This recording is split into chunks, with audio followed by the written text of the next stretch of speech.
welcome to Jill's. And she's a primitive Jill. Can I offer you some tea? Would you make me some of that lo mein soup? Hello, and welcome to Plomeek Tea Time number 62. Today we're going to take a look at Fantastic Planet. This is a wonderfully alien movie, also very disturbing. Overall, it's about the realities of oppression, the power of knowledge, and working together to achieve something great. And it's really super psychedelic.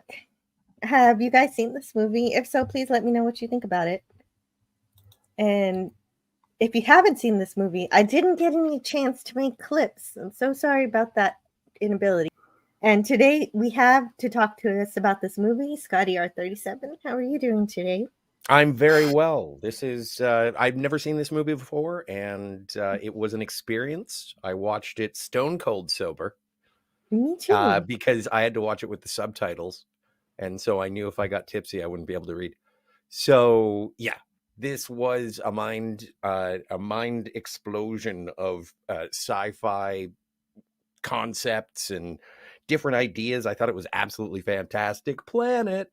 So thank you for having me here to talk about it. Yes, I can't wait to talk about those concepts with you.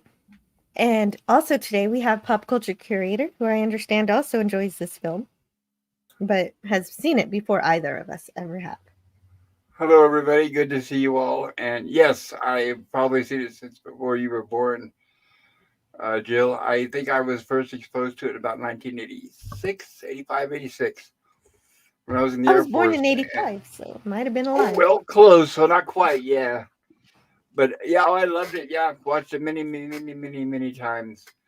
It's got an excellent soundtrack. I think the English version was written by Isaac Asimov, if I remember correctly. So there is a benefit to watching the English version. Catch that information. Excellent movie. I cannot recommend it highly enough. As said before, it's very alien. It's very unpredictable. It's not cookie cutter. I know some people, the first thing they bring up, well, but the animation is kind of crude. Well, it's done by a foreign animation company, and believe me, the plot far outweighs the animation. Sorry, go ahead. It was a Czech studio, right? Czechoslovakia? Yes. Animation studio, and they used cutout pictures, they cut out paper and other objects and things. So this was the paper cutout animation before South Park. Yes. And done far superior, in my opinion. That is. No offense to South Park fans out there. Oh, well, South Park used construction paper, so. And also, this would be an inspiration for Terry Gilliam's cutout artwork on Monty Python's Flying Circus and the subsequent. Very likely. Oh, there you go. And even the soundtrack is amazing. I want to mention that excellent soundtrack. Oh, I'm definitely going to mention that, because one of the things I love to do is I like to find soundtracks that don't have any words, instrumental soundtracks, and listen to them while I work. And this one is definitely going on that playlist of what I listen to. And it's fascinating to listen to. It was made by Alain Gore. Okay, so I'm going to mispronounce every single thing. No worries. Gorger, and he was a French jazz pianist. Well, it is a Czech French co-production, although the majority of the animation was done in Czechoslovakia. But yeah. It's yes, it's a French film with animation done. It was a collaboration between the two countries because of real life war stuff going on. Yes. And so it's also a very psychedelic movie, the music and the animation both. Well, let's look at it. Obviously people want to see it. Yeah, in terms of the art form, I enjoy it. It's like I don't know, it looks like pencil crayons, as you mentioned. It was the cutout method, but I do enjoy the character designs and the sense of dread. It's kind of like it's almost like a Planet of the Apes where we just see a human who is Yeah. running for their lives. Mhm. Totally. Yeah, definitely being treated like an animal. Exactly. It's very similar to that. But where Planet of the Apes was more like the Twilight Zone, this one's more like maybe a modern fable. How do you mean? Well, because because we're representing the animals and the aliens are representing us, and it's kind of like it has a moral of treating people less Humanely, yeah. terribly. Yeah. No, absolutely. It's funny that And not just people, but other species that we might consider lesser than us. All right, so spoilers for Fantastic Planet, but this is an ohm. This is an ohm, and they are very small. And then there's drags. They're really, really big. Well, ohms are the equivalent of there's so ohm is the phonetic equivalent of l'homme, which is a L'homme. French word for man. Okay, so yes, I'm glad we have a Canadian here who can speak some French better than I can. I did have to watch subtitles, so I don't speak it fluently. No, I know. But I do. Should we say before we get into the plot proper? Yeah. Yes, but okay. Before we do actually talk about the movie, I did want to mention some things. But you're right. Gotta say hello to the chat. Hello to Franco Walker. He says this film is on YouTube, but damn it, it's in French with no subtitles. And I told him to go to archive.org, but there are other YouTube videos, I think, that also play the movie with the English dub. So hopefully Franco Walker got to check this one out. Well, and I'm going to interrupt for just 1 second, but like, Pop, do you think that it would be interesting to watch this just with French and no subtitles, and it would feel that much more alien? Well, I was actually thinking about that. I'm an advocate for watching movies in the original format with subtitles.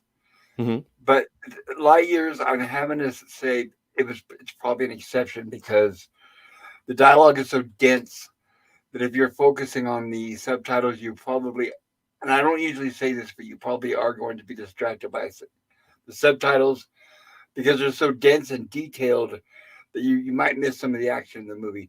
So with a rare exception and against my own rules, I actually recommend the dubbed version of this movie. Wow. And like I said, also because if I remember right, I'm pretty sure Isaac Asimov worked on the English version.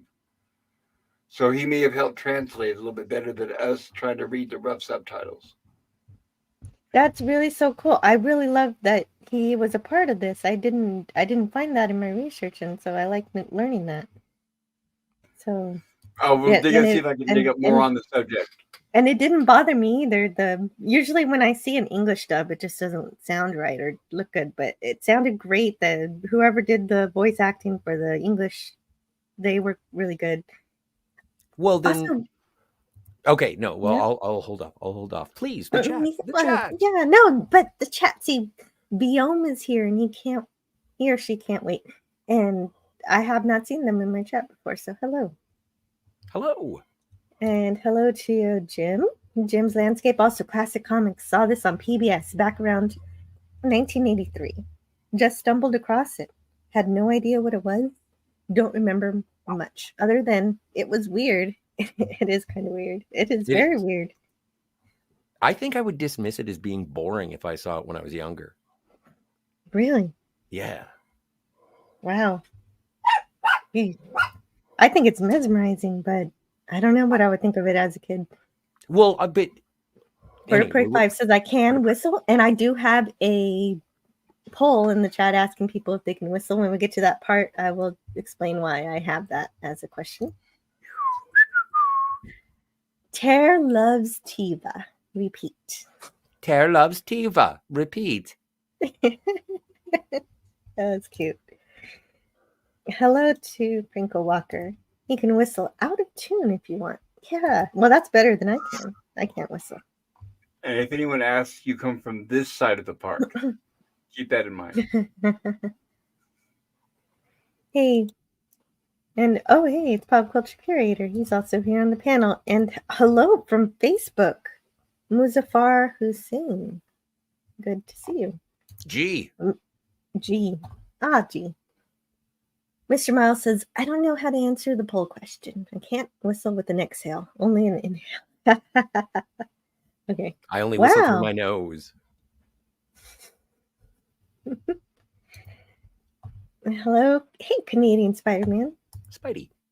Yeah, Spidey's here. Oh, the trailer? I thought I had taken shrooms. Yeah, you could take shrooms with this movie. If you already know the movie, like I could watch this movie a few more times and then I'll maybe get with that. This is the kind of movie that I'm definitely going to enjoy under the influence. Mm-hmm. Oh, Mr. Miles, we're the same age. Cool. Nice. Just a little off. Franco Walker says, I like the animation, but I only saw the first 3 minutes. Reminded me of Terry Gilliam. Mm-hmm. Yep, exactly. Hello, everybody in the chat. And hello, Spidey. Hello, Bird of Prey. Yeah. Oh, Bird of Prey's here too. Wait, am I not getting all the chat? Oh, yeah. Oh, I did say hi to Bird, didn't I? Yeah, he said he can't whistle. Just poorly. Greetings to the Edge of Time. Hey, Edge of Time. To be fair, when isn't Scotty under? Well, he's sober more than you think. Thank you. I appreciate that. Allegedly. Allegedly. Or at least I like to imagine. Yes. Fantastic Planet is just mesmerizing, captivating, and it's a science fiction film, animated film, written by Renee Laloux and Roland Topor, with Renee also being the director. But before I get into the slides, I want to mention that given the allegory of the film, it's important to note that Roland Topor's family had to hide from the Gestapo during the historical events surrounding World War II. Hard G, like GIF. Hard Gestapo. Gestapo. It's not Gestapo. It's not GIF. That's okay. It's funny. That's the first time I'd heard it pronounced like that. But yeah, me too. Gust. I never listened to because they have gusto. That's why they called them that. Yeah. All right. Well, my idiocy aside, however, his father was able to escape a prison camp before they had a chance to send him to a concentration camp. So he was able to hide from them for the rest of the conflict, despite people trying to give him up anyway. Specifically, his landlady. I was hoping to find out something happened to her later, but nothing. Roland Topor did so many things. He was a French illustrator, cartoonist, comic artist, painter, novelist, playwright, film and TV writer, filmmaker, and actor. And there's just so many cool things. So it might be neat to look at some of his other art. And well, he made 2 other short films. Mm-hmm. Well, yeah, also with Renee Laloux, one of them being, so Renee Laloux was an animator and screenwriter and film director. So his talents were more narrowed and focused. So he was able to take Topor's art and make it shine. Yeah, and create a movie from his ideas. And I watched the animated short that's called The Snails from 1965. And you can see where they've got the idea for giants in general from that movie. Because I won't spoil that short, but it's basically I will. Godzilla with snails. Yeah, but the process of how to make the snails giant is so devastating. So it's about a farmer who wants to grow his crops, and he finds out that his crops won't grow unless they are watered by his own tears. So he makes his crops grow, and then snails eat the crops that have been watered with his own tears. Then these snails, they become supersized, and then they take over France. That's the short, and that's the uninteresting version. Well, there you go. Yeah, that was that. I wasn't going to watch it, but then I realized it was only 11 minutes, and before I knew it, saw the whole thing. When he's got the thing that kicks him in the pants, terrible. The thing that kicks him in the pants. Because he has to make himself cry the entire time to water his crop. Oh, that's right. No, my favorite was when he was reading Shakespeare. Oh yeah, and he's got the skull. Horatio. It's a tragedy. Anyway, so that's other works by. Mm-hmm. Why are we looking at a giant blue hand giving the okay sign? To an unconscious woman? No. Yeah. It's breaking, actually. Yeah. Dude. Yeah. It's really sad. It is it's sad. A woman has her infant baby. She's trying to escape, and it's playing with her, unfortunately, very roughly. It's basically, this is kind of a horror movie in a surreal kind of setting. Absolutely is. I like the fact that a lot of it's covered through the eyes of the little people, so you can understand their suffering. The Lilliputians. Yes, but we still get elements from both the aliens. Yes, the aliens are called drags. Yes, we will spend time with the drag family as well, and some of the drags and their culture as well. And by the way, I am proud to say I saw this on Shrooms. Oh, amazing experience. Very Makes good. sense, yo. And you don't for the snail thing, you don't have to worry about the translation for that one. That one had no words. So that was easy. This film is very literate. The writing is it's amazing. Yeah. Well, and with mostly no dialogue, I enjoy it. The audience, like if you identify with the humans, as I would hope the audience would, like you sort of are taken on the dehumanization and resilience of humanity in the year 3000 or something. And it makes sense that this story and the dialogue is so literate because it's based on a 1957 novel, Hommes en Série, by French writer Stéphane Wool. Right. So Imagine a society where we're not at the top of the food chain. Exactly. And much smaller. Much smaller. What if the Smurfs were big? So we kind of missed it, but the blue hand picks up the mother and then raises her high and then drops her. Yeah, and just like nothing. Right, like it's nothing. And it's these are actually children. And they're playing with her like our kids would, like a bug or an insect or an ant or a lizard. And unfortunately, they're a little rough on her. A little too much, unfortunately. And before we continue on, yes, no, you're absolutely right. They do. They play with them like they're ants, and I did play with ants when I was a kid. But I only interrupted because I want to bring on our special guest today. I want to say hello to Retro Nerd Girl. Hi, how are you? Hello, so sorry I am late. Hello there, Retro Nerd Girl. Nice to meet you. I think this is our first time on the same panel. Yes, let me just open this up so I can see this. Pop culture curator. Good to see you there. Yes. Nice to meet you. Nice to meet you. The pleasure's all mine. I'm glad to see you. Glad you could make it. Thank you. And hi, Scotty, and hi, Jill. How are you guys doing? We're doing wonderful. Yeah, amazing. We're looking at this. I was so sorry. I try not to be so talkative, but I was just so excited when I heard that Jill was going to cover this movie. Retro Nerd Girl, what's your experience with the movie? Since we did ours.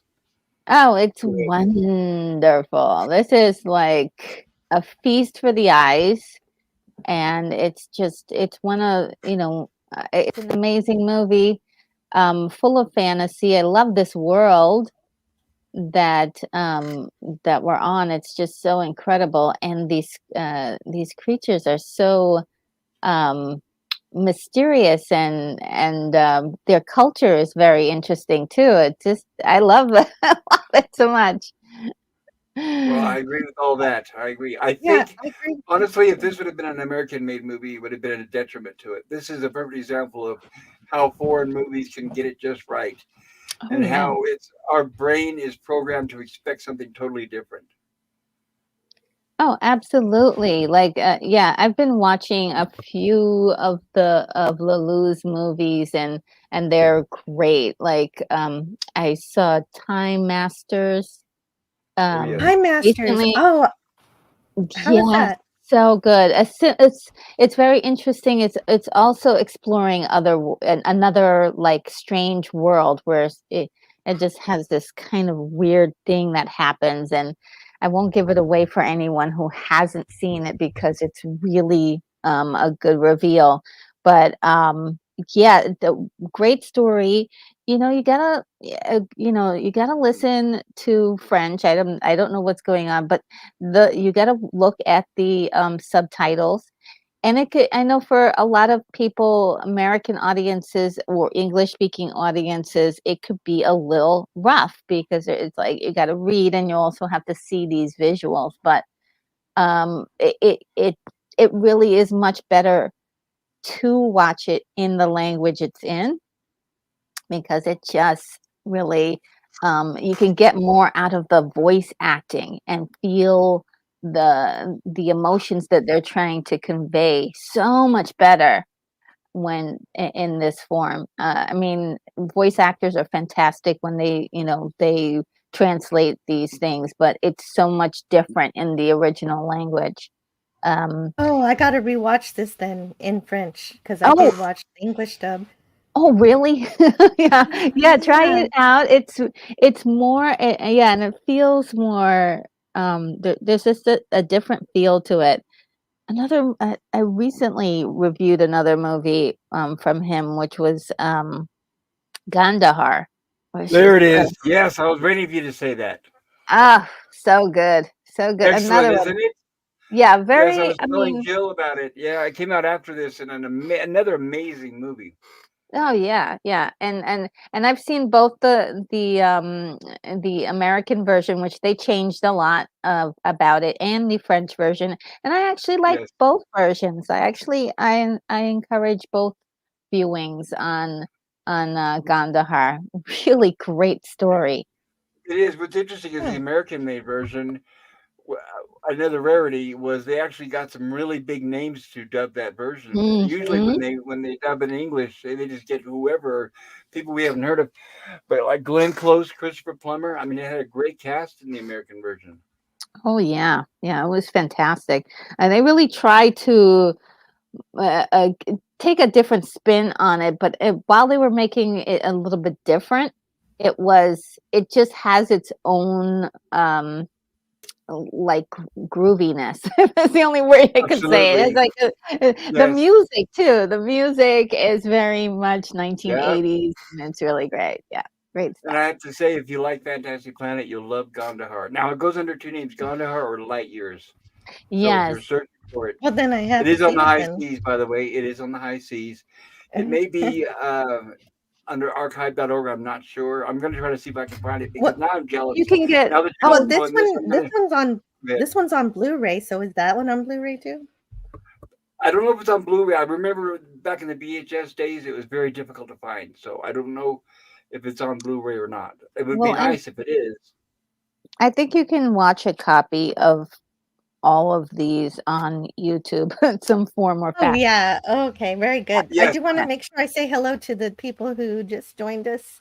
I want to make sure to say hello to the Basco scenario. And Frankel Walker says it seems to be about big things killing and torturing smaller things. Well, that is how it starts. That Hmm. is definitely the beginning. And hello to Edge of Time, Matt G. Matt G. Hey, Um, Matthew. Mr. Miles says Hello, Matt G. Good to see you. the aliens remind me of Zota Zan from Farscape. I wonder if this inspired her design.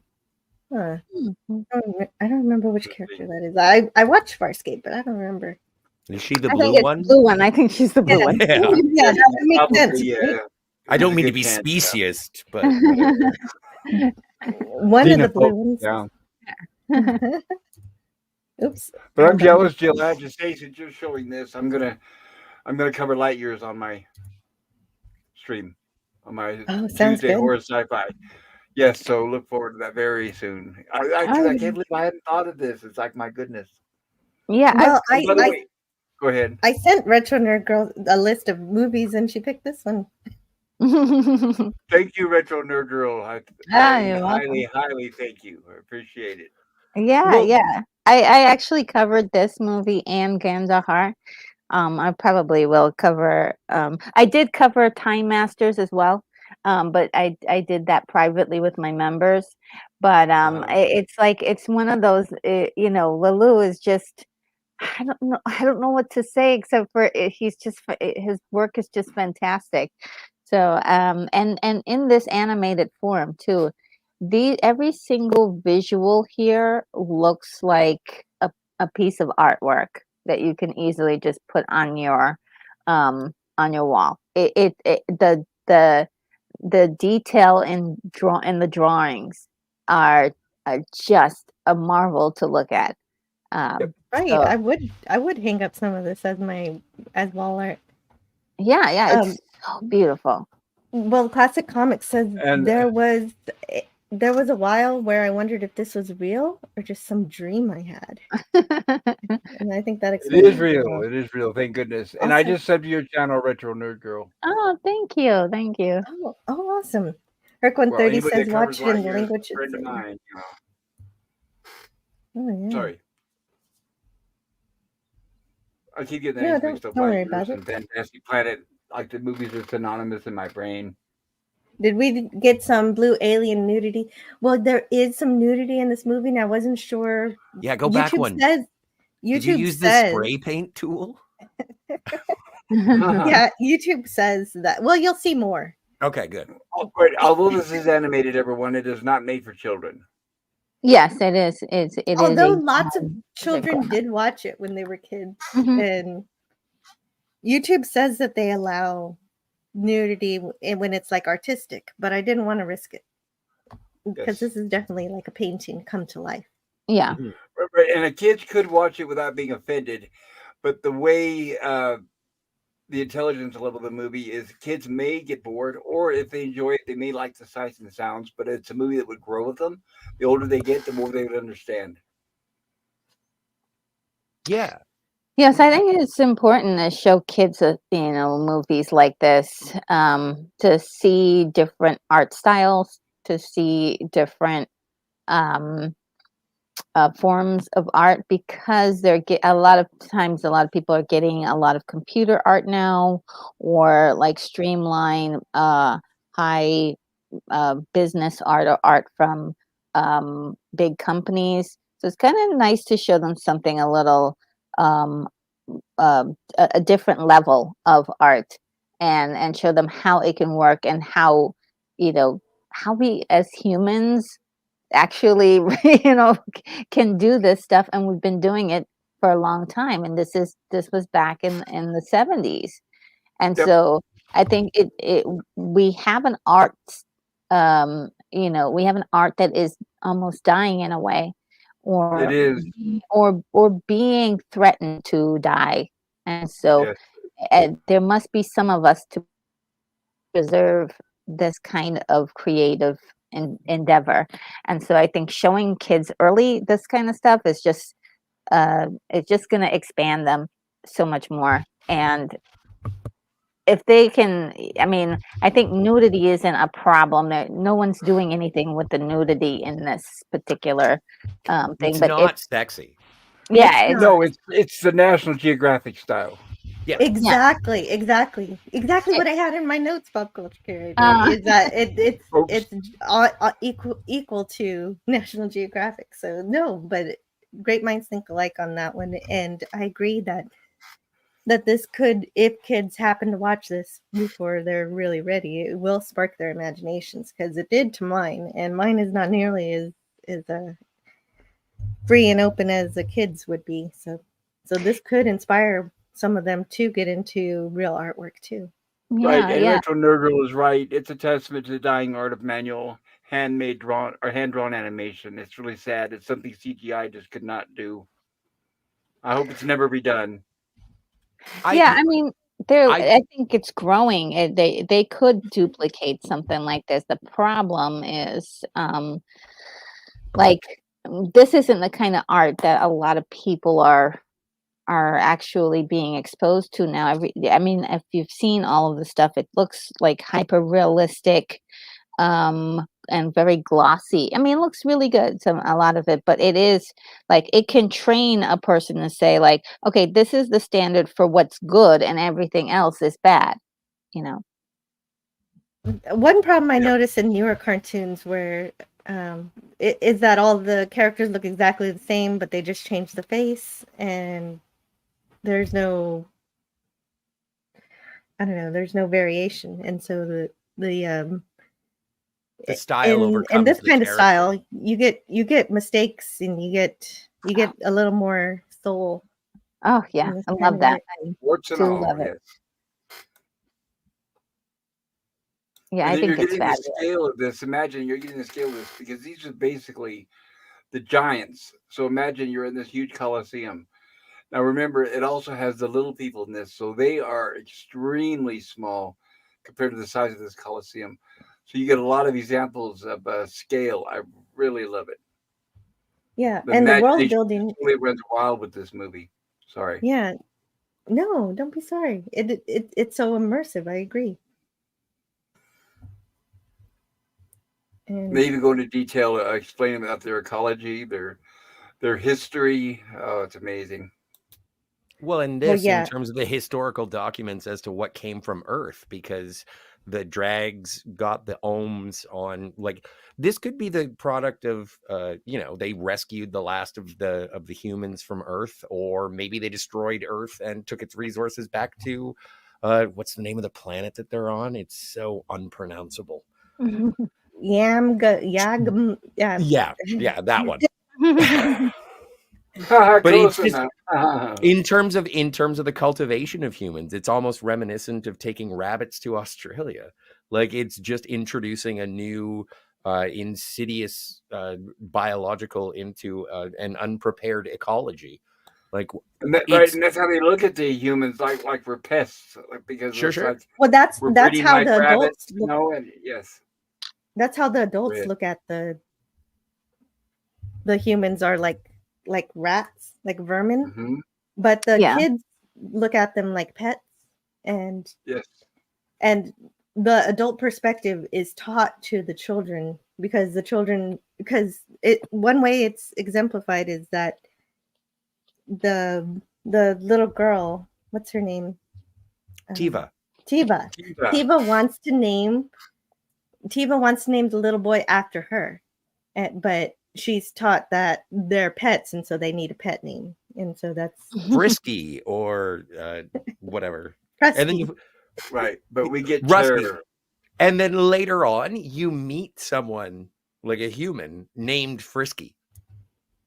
That's Right. what he was Oh, taught. He Frisky. obviously escaped Frisky. Poor from Frisky. poor Frisky, whatever. And the strong survive on Terrible. Mongolore. And yeah, and so when you No, the do people who learn how to read survive. That's what this movie's about.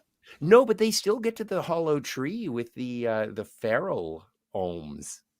Mm. There's already a breed of ohm that isn't they can't be domesticated. They bite. Mhm. I enjoy the permutations, and I asked Pop Culture Curator, but I'm interested in your opinion, Retro Nerd Girl.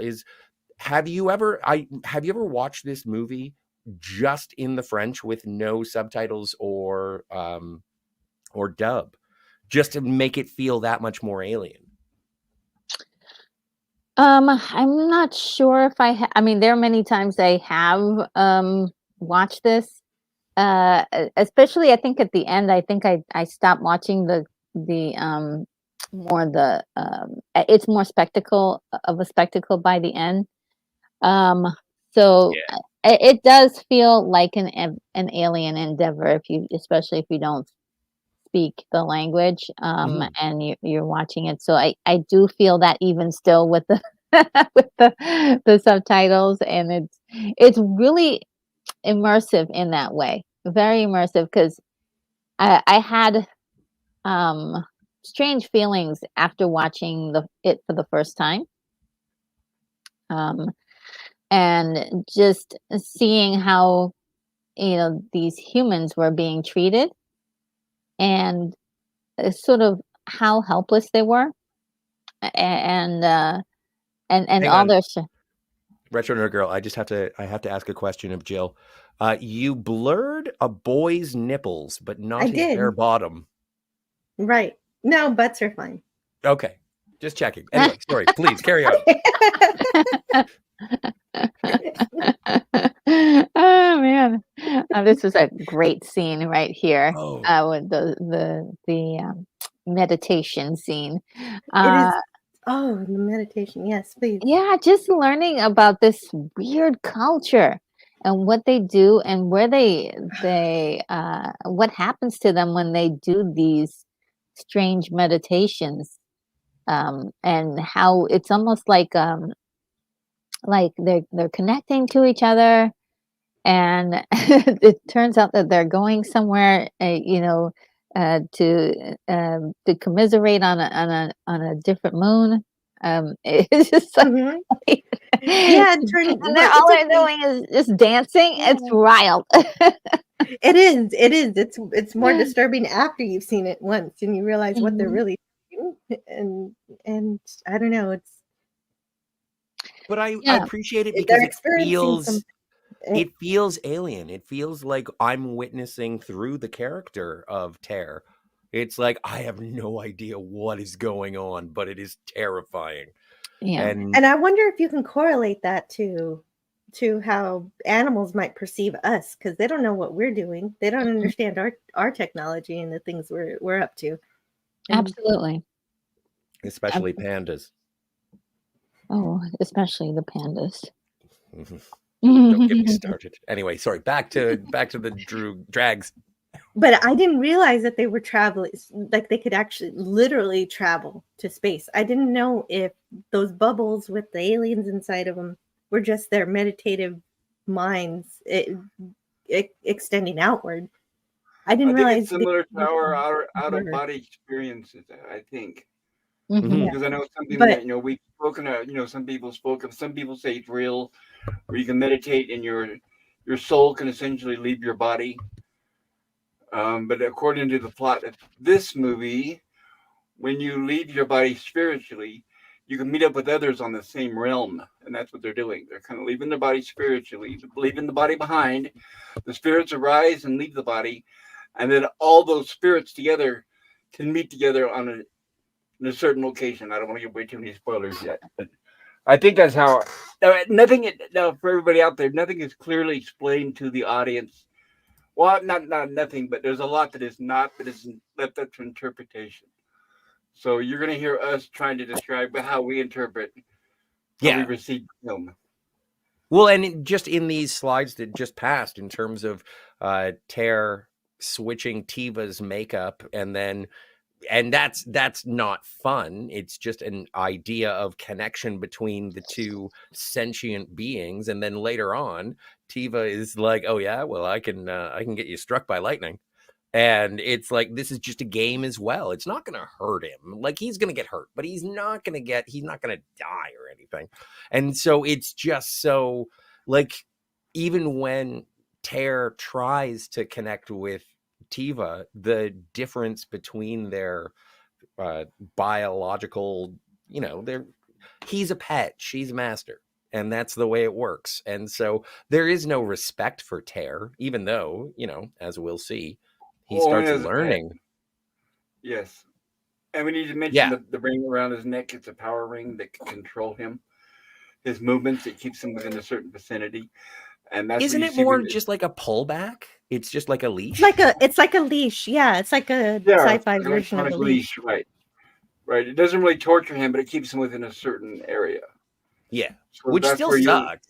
Right, but you'll see her when she holds up her hand with what looks like a sundial on it with the joystick. That's what she's essentially doing, is pulling him in with the ring. I just want to make sure we cover that because it doesn't mention it verbally.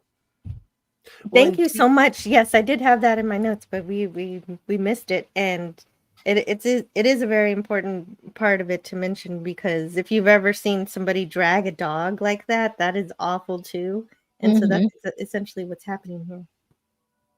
Is Tiva's looking like the robot from Metropolis. Oh, DJ Play Nice. DJ Play Nice is here. DJ Hello. Plays. Hi, Hello, DJ. DJ. I've watched this a few times. I don't get wrapped up in analysis coast to coast. I let most of it fall away under the power and influence of the art. Scott, yes. Language and subs off. Thanks, Deej. Oh, wow. Yeah. Okay. So he watches it like he's going to an opera. Delightful. So Mm. Larry says using aliens to show the human condition. Yeah, exactly. Thank you. And Radioactive is also Planetary. here. Hello, Radioactive. Hi, guys. Hello, Radioactive. Welcome. Hi, Radioactive. And if you didn't hear me before, hi, DJ Play Nice. Yeah, and Mr. Miles earlier said, "Come for the sci-fi, stay for the blue titty." Mm. Oh my. Hey, there are bums all over the place. Don't worry, bums are cool. Yeah, those are fine. Yeah, this is the part I thought was really, really cool. That this instrument that they use to learn from. And I was like, Oh, yeah. "Oh, I want one." Me Yes, too, yes, because I it completely agree. engraves the knowledge straight in your brain, so you don't have to work hard to remember it. Yeah, I need that. This is something that I could have in a practical meaning. I could see us eventually, if we could, inventing something like this. This would be very handy. Well, like Oh. the Neuralink. Cool. Yes. Well, isn't the Neuralink to just track where you are, or is it? It's actually something that you can get information. I think the term Neuralink just describes the fact that it's a link to your brain. So Yeah. by there, you could use it for many reasons: educational, unfortunately, monitoring. I mean, there's a lot of applications that could be used and abused, unfortunately. Yeah, I think that it's for monitoring purposes. I don't want pop-ups in my brain. I already have those. Yes, Have that you would thought be of the next Chippendale's natural Rescue evolution. Rangers lately? Oh, I do Yeah, enjoy that Monterey would be the Jack. next evolution, unfortunately. But imagine if you wanted to learn a new language, you just pop one of these on within a few hours, you have a new language. It would Like be the amazing. Matrix. Yes. Yeah, that would be great. And then it stays. It has to. Or you could access it at any point. It's not like that stupid teacher from Spock's brain where the knowledge fades. Right. No. But it's not like you could put it on though and suddenly learn Taekwondo karate because your body is not physically fit to suddenly be able to do that. But So that's it what would Oh, be so Dragon now you're did. thinking of the Matrix. Yes, that's why I mentioned that because if people are thinking, well, that'd be great to learn judo or karate or kung fu. It's like no, those in that specific area, your body has to be trained as well as your mind. I'll put it that way. So you can't be a couch potato and suddenly learn how to do gymnastics. Pop culture curator, I absolutely agree with you 1,000%, even though 100 is only possible. I'm thinking that, like, if I were on the couch eating Cheetos all the time and all of a sudden I downloaded how to do a backflip, like, my sheer mass would completely hijack that. It would, right? You may Your know how to knees do it, but don't your body is work saying and you no. weigh 200 pounds. You can't. Right. And you're 4 foot tall. You're welcome, DJ. And also, one thing I love about this movie is all the alien terminology that doesn't really make any sense to me. Totes. And it doesn't make sense to anyone. But that's the point, because it's alien. And the more easier one to understand is how the temperature obviously isn't Fahrenheit or Celsius, it's lakes. Everything's in. So I do appreciate the effort to make it as alien as possible. Yeah. Yes, Well, and this it's regulated by the crystal, O'Malley globes. this crystal scene was so scary when I saw it for the first time. I was like, "Oh no, how is he gonna get out of this?" It was great. I know. I'm going to interrupt with Deep Space Nine. I knew you would. This reminds me of the episode where Odo Kira. and a changeling. No, it's not Kira. It's a Oh, changeling. it's not Kira. It's pretend Kira. It's pretend Kira. But they crash on a planet, and then Kira gets, quote unquote, Kira gets encased in a crystal that is just rising up, and that's what makes Odo confess his feelings to Major Kira, and that's what happens. And I was just like, oh no, did Deep Space Nine rip off Fantastic Most Planet, likely. or maybe homage. Maybe homage is the better term. Homage. Yeah, I But mean, I thought it was great. I think a lot of, I don't mind it. I know some people do, but I don't mind if a piece of film or TV just adopt something else. And I think everything is pretty much a mismatch of something else. I mean, to be creative, you've got to have had the reference from somewhere. So, and I think that's another thing about art that's really unique, is that you can put so many different things together and create something beautiful. Different ingredients make different dishes. Yes. And sometimes they're the same ingredients, but they all the time. Yeah. Have you seen a Quentin Tarantino movie? Yeah, the Yeah. same Oh, ingredients God. in a different order with different spices. Sounds delicious. Yeah. Sometimes you saute, sometimes you boil, sometimes you animate. And I mean, and this scene seems pointless, but I really love it though. The crystals growing all over the place. And I was wondering, are we going to harvest these crystals and do something with them? But no, not really. They're just a thing to have Tiva and Tara bond together. They're just playing, breaking up the crystals with the right pitch of whistle. And so, but I would be screwed if I ran into these crystals, because I cannot whistle. Oh yeah, me too. That's true. I hadn't thought of that. Yes. Hopefully you can whistle. I can't. I used to be able to whistle, and then I lost my teeth, and then I couldn't whistle, and then I got new teeth, and now I can whistle again. That's awesome. It was such a pleasant surprise when I got the new teeth, and it was just like, oh my God, I can whistle again! Hooray! Well, now you can save me from these damn crystals. Waiters. I always want to do a whistle like the kind where they used to call a taxi, but I can't do it. I've never been able. What, like the fingers in your mouth whistle? Yeah. Yeah, I've never been able to do that one myself. Yeah. I had a friend who could do it. That would be so cool to be able to do that. Yes. That's my life goal now. Just to be able to get everyone's attention in an airport. Number 3 too is the whistling is also incorporated into the soundtrack of the movie, so it plays to more than just the scene with the crystals. Yes. Yeah, it's this scene is just building up to something else, and I love that about it. Go ahead. Sorry. And yeah, I'm sorry. I did have a poll, and I asked people if they could whistle. And so, if you could whistle, you can break up these crystals. And so, only 19% of you. Yeah, you could. 81% of you can save the other 19% of us who cannot whistle. Yes. So I'm going to end that poll. You could, though, have a recording on you of whistles, and that might help. If you know you were going to count or a physical whistle, but I figured that. Oh, yeah, that might be more fun.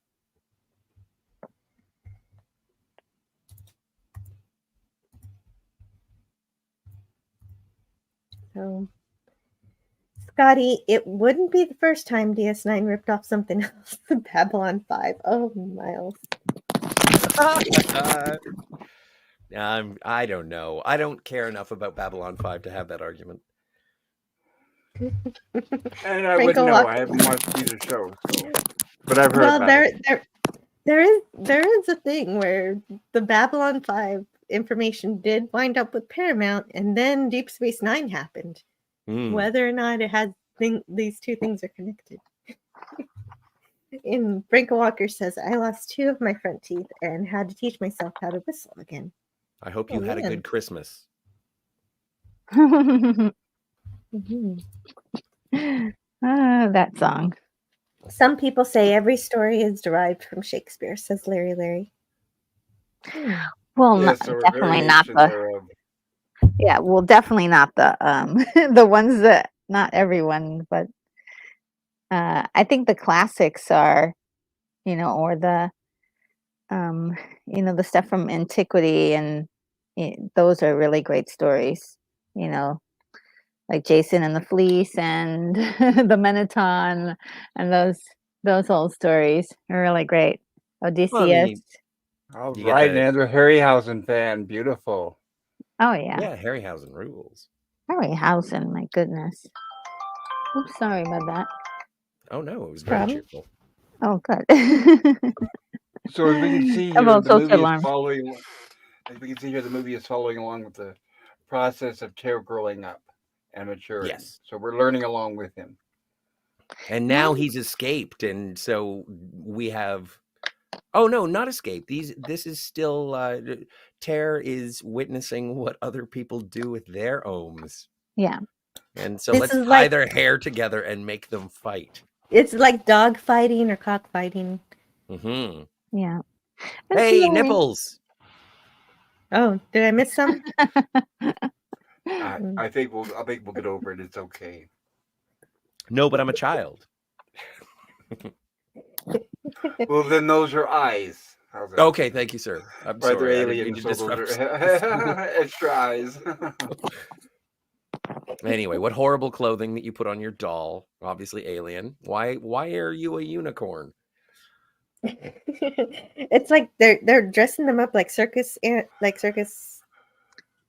performers. Well, and I think it's fitting too because Tara is obviously a male, but the way that she dresses him, you could tell it's a woman, a little girl dressing her doll. Girl So dressing it's up a not boy. totally, yeah, it's not totally masculine the way he's dressed. So I think it's very fitting.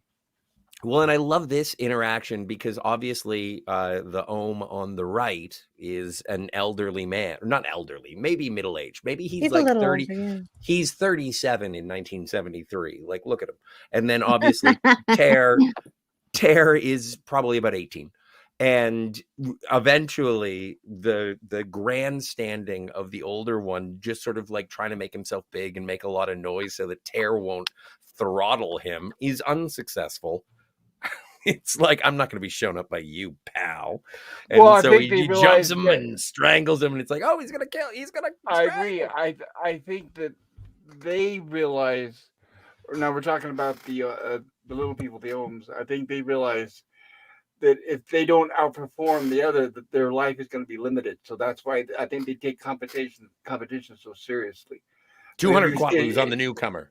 Right. We even see it. I mean, their competition is even comes to the point of death. So yeah, at the very beginning, they don't want to be shown as weak. I've noticed. Now Yeah, I mean, oh, sorry.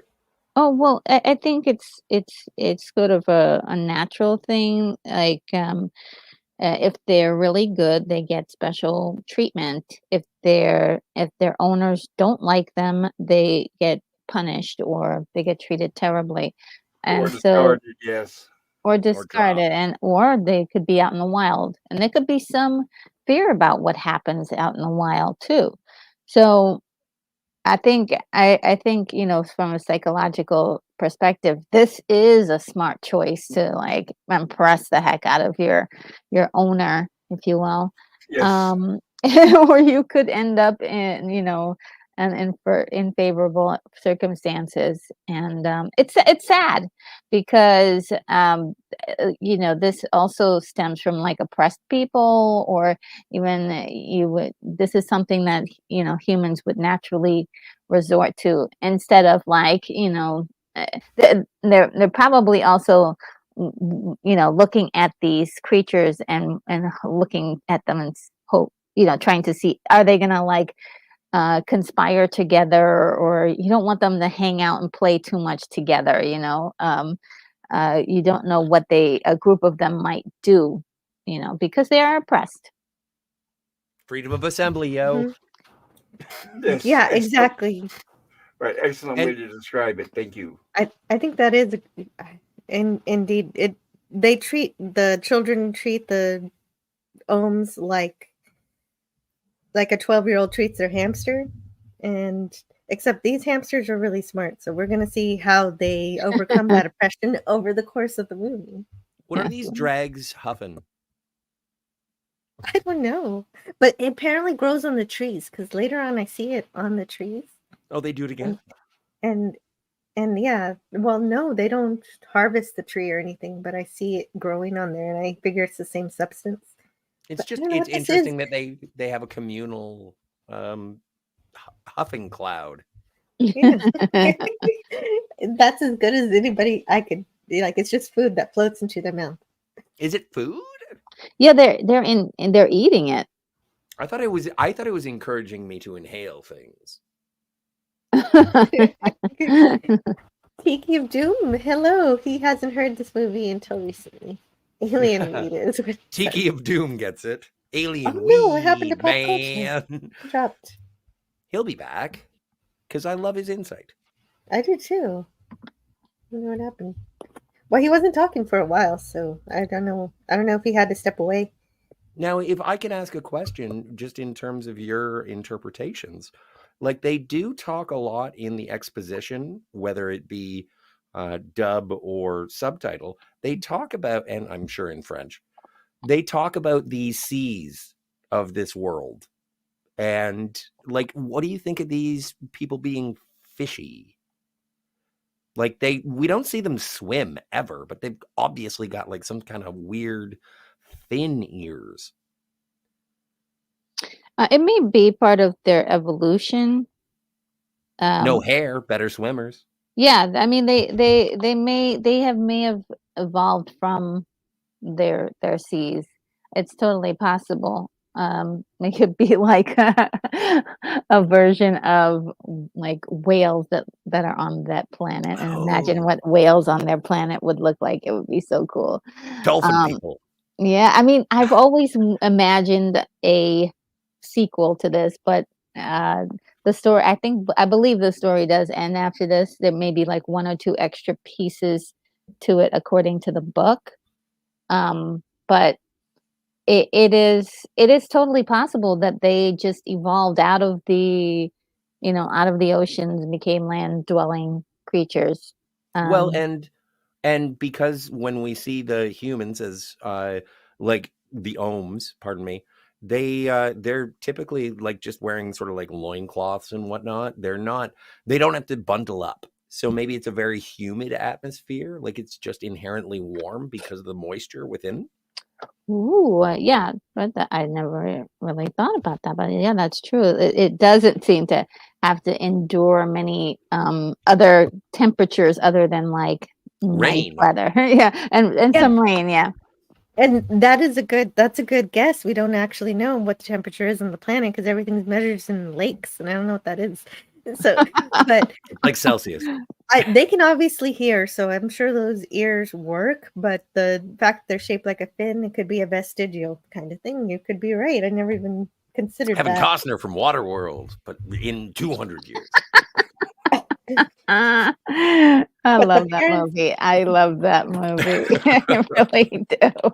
You've covered it before. No, I actually haven't covered Waterworld. No! I've never seen it all the way through. I would love to watch it. Oh yeah, it's a treat.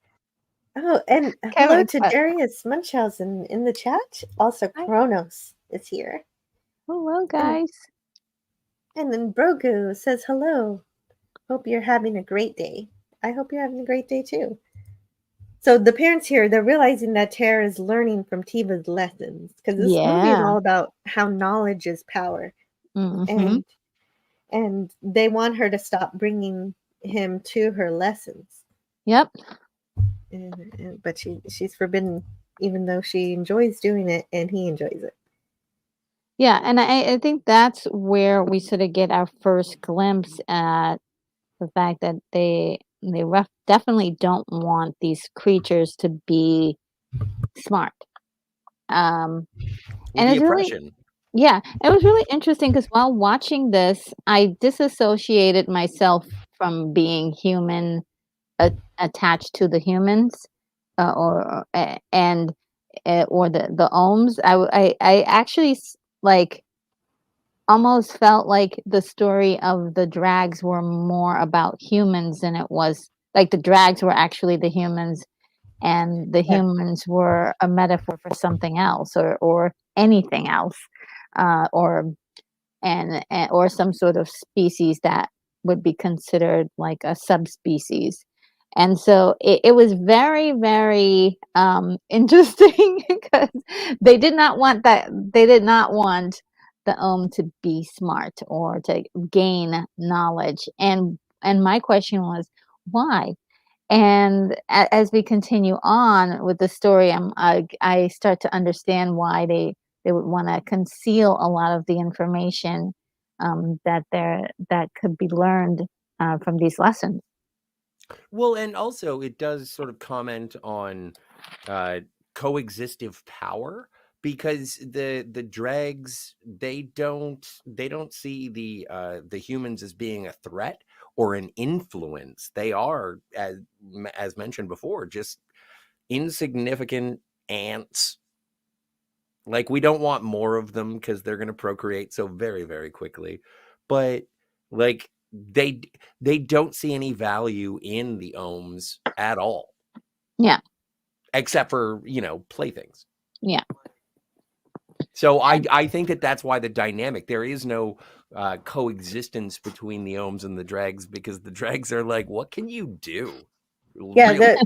the dregs see the ohms like a infestation and also a nuisance because the ohms steal food. And so I considered that if they learned enough about the planet from these headphones, that they could possibly learn how to grow food and subsist on their own without having to steal eventually. And it is a breakdown between the dregs and the ohms, is because if they actually taught and recognized the ohms as being sentient species, then they would be a benefit. Like, they could be able to do little work. And and that's how the movie ends. Very abruptly. Yeah, no, we'll get to the end when we get to the end.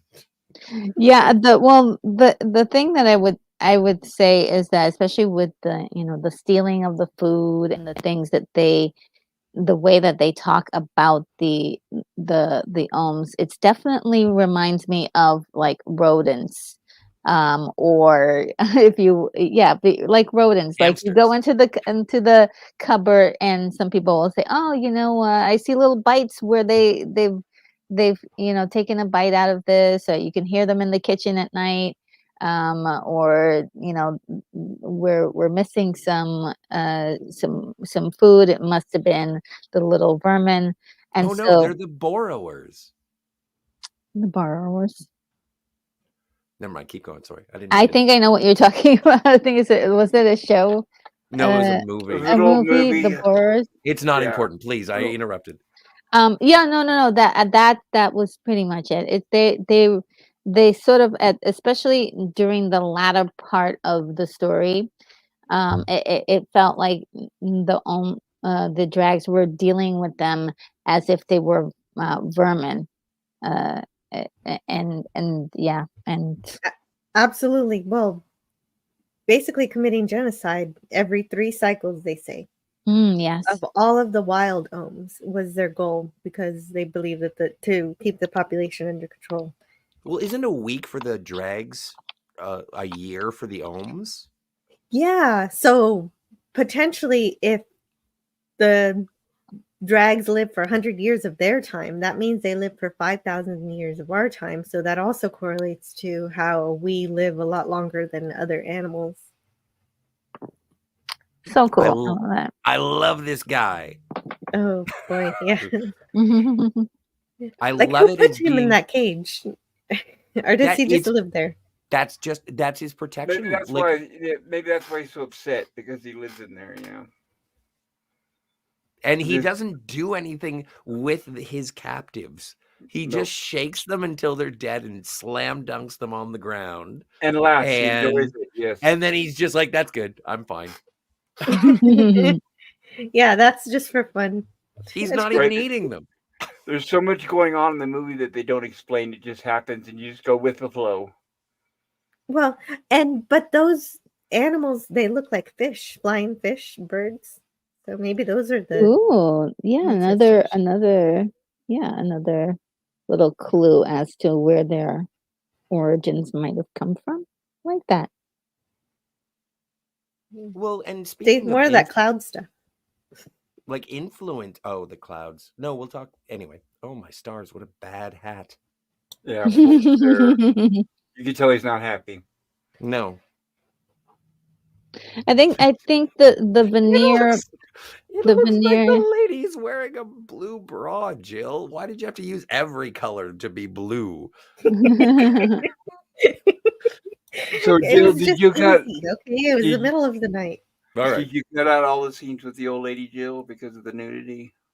Because of the point. I didn't cut out the scenes. No, they're there. I just blocked them nudity. Did you use triangles? No, We'll of find course. out. We'll find out. Oh, I get it. No, but this is so scary. This movie is such a horror movie. Oh yeah, Just imagine you're just yeah. tapping on a box, and then it eats you. Yeah. Well, it's like, what's the name of the lady from Planet of the Apes? Una? Zira. Zira. And no, not the ape. The And then human it buries lady. you underground. Nova. Nova. Yeah. Oh, And another that's Planet the of the Apes thing. fan. Nice. Oh That- yeah, come on. That Oh, that yes. confusion from a feral human, like I get that from a lot of the characters in this, obviously, and it's really fascinating to see both the dehumanization, the animalistic instinct, and the sort of ability to persevere, or at least that's what I like to think about humans. Yeah. I mean, and that's why I kind of thought of rodents or something, or rats, because they're really, really smart and really resourceful. For sure. And they can sure get into any space. And that could also attribute to the act of like, oh, we don't want these creatures getting any smarter. Not only Because- that, yeah, they're also like rats because the aliens say they're appalled at their reproduction rate, and we're appalled at the reproduction rate of rats too. Well, and This they planet under- doesn't need telemarketers. And they also underestimate their intelligence because they don't know how smart they could be. That's why they do keep them separated. Yeah. But they don't imagine that they could ever someday work together. That's just like, oh, there's no way, how we would view a rodent, like a rat. We would think, But we it's would never also- think, oh, someday we'll communicate, someday we'll work together. You would never think that. It's also interesting to think that if the dregs had extended education that the ohms are obviously susceptible to through this advanced technology, like, what if you actually gave them some ingenuity, some ability, and see where they would go from there? And it is a fear of the people, or the fear of the lower life forms, quote unquote. Like, it is an allegory for oppression, in terms of not necessarily with malice, but even in just the idea that if you don't even consider the ability of the people that you're talking about, well, like, you know you're what? just undermined, like Well, Canadians. Well, you know what's really interesting is because they didn't find these creatures in the state that they're in. They actually found them with a civilization. Yes. Or They come from Earth. And so, They went to I'm Earth not- and they picked them up. but we don't know, and that's what I said. Like, and We don't know sorry, I what. don't mean to lecture. What don't we know? But I was curious as to whether or not the dregs picked up the ohms from Earth They did. because Earth was already destroyed, or did they pick up ohms because like, what if the dregs destroyed the Earth? I don't know. The English All dub of the- indicate that the humans destroyed themselves and then they came to pick them up, but it Oh, okay. doesn't say that in the French version, so I don't know which is true. I don't know either. And I'm assuming it's it's up to your interpretation because of the gorgeous nature of this. But I do want to say hello to PvP. He says I didn't join the panel today because my printer died, and also I need to get new headphones. And also, I watched this and I hated it. Found the animation ugly and just bad, as well as the story elements were all the ideas I'd seen in better, more interesting films before. Now Thank you know very how I much feel for your about opinion, Rush. PvP. Good to see you, PvP, but I'm sorry that you didn't like it. Dang cubes, says Cronus. Different strokes to move the world, though. It's Oh yeah, okay. if I could Cool. share really quick, like when I was in the Air Force, okay, we watched it one night, up several times, of course, several times, and when we saw it, me and my immediate group of friends, we loved it. And I remember one night we invited another friend over who had never seen it, and we don't give away spoilers when the movie's playing. We're just quiet, and then we play the whole movie. The guy's sitting there all quiet, not saying anything. And we're all excited in anticipation, like, well, yeah, we can't wait to see what he says, blah, blah, blah, because we loved it so much. we get to the end of the movie and the credits roll, and he goes, "Well, that sucked." And I remember we started laughing. So you never know. It just, it depends. People have different opinions, which is totally fine. Absolutely. But, yeah, Sure. I remember we thought he loved it. We were like, we couldn't wait to hear what he had to say. And he's like, "Oh, that sucked." So I was like, "Oh, okay." Well, and while we're in a division, which is a better movie, this or Watership Down? This. Oh, I haven't seen that yet. I haven't seen Watership Down either. That's why I'm curious. Right. Then I'm the only one who can answer. Pop culture answered. But they're completely different movies. I'm just Yes, curious they are. about based on a adult novel. animation. They are. And I just want to remind PvP, this was 1973 that it was made, and the idea goes back even further than that. So you might see some things that were later borrowed, perhaps.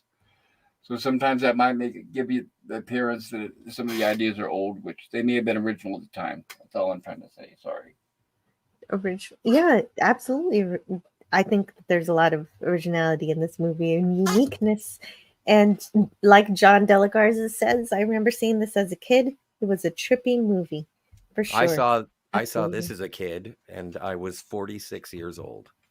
That's probably about the same age.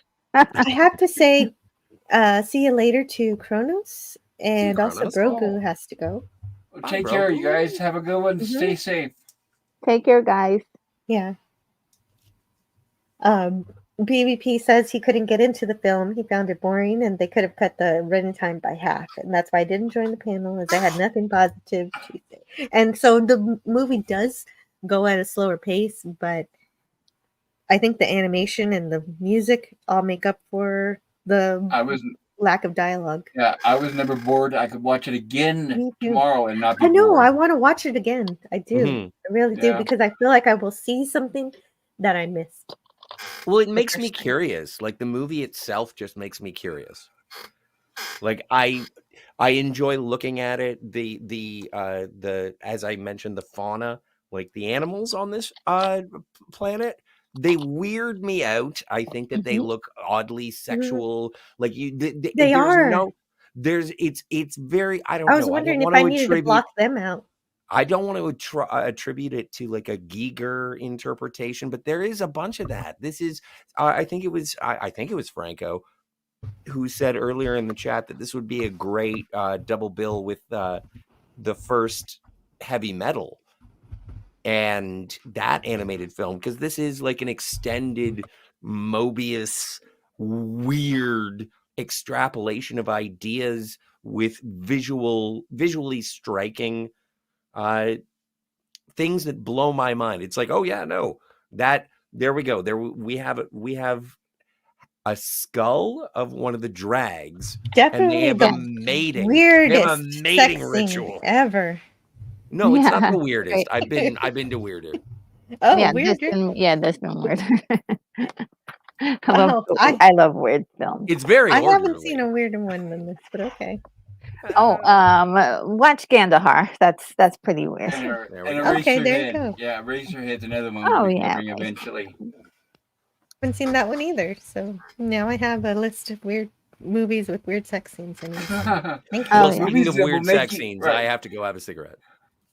But yes, movies that make you think, I would say. Yeah, there's a lot of them. I was actually writing a list of weird movies that I wanted to cover because they're the best. I love them so much. One of my favorites that a lot of people hate is Zardoz. I was like, we were just talking about that the other day. Yes. Yeah, Zardoz is just, there's so many layers in that film. It's just crazy, and I love it all. Like, yes, let's go further down the crazy rabbit hole. Yeah, I love the cheesy jazz music during the scene. Oh yeah. It was very. I don't know. This scene was kind of. It just had me mesmerized because I was like, what are they doing? What's going to happen next? It was very intriguing to me. I didn't have a clue what was going to happen. And I have to say, Yeah, and in my opinion, the soundtrack is not traditional orchestral soundtrack like you hear in a movie. It's very primitive sounding. It matches the movie itself, kind of reminding you of Jerry Goldsmith's Planet of the Apes soundtrack, Mm. where it's not just like orchestra classical music playing similar, to stock music in most movies, but it's almost like native, basic, just a few instruments. So I thought it was perfect, and it really fit with the animation and the movie style. But that's Oh, my I opinion. agree. I agree 100%. Well, and apparently it gets sampled a lot by hip hop artists. I should have got a list, but it gets used quite a bit. And I think it's a very soothing soundtrack for me Yeah. overall. Yes. And I think in this scene in particular, this is where like the animation style is much different than anything you've seen, because it's not so flowy as as like traditional animation. It is definitely 24 frame. Yeah. yeah, just a different visually to it does take some getting used to. So if somebody is just not interested in this kind of style, I can totally see why. But for myself personally, I did enjoy it because of the artwork, and this is all done by hand. There's absolutely no assistance by any CG or Yep. computer.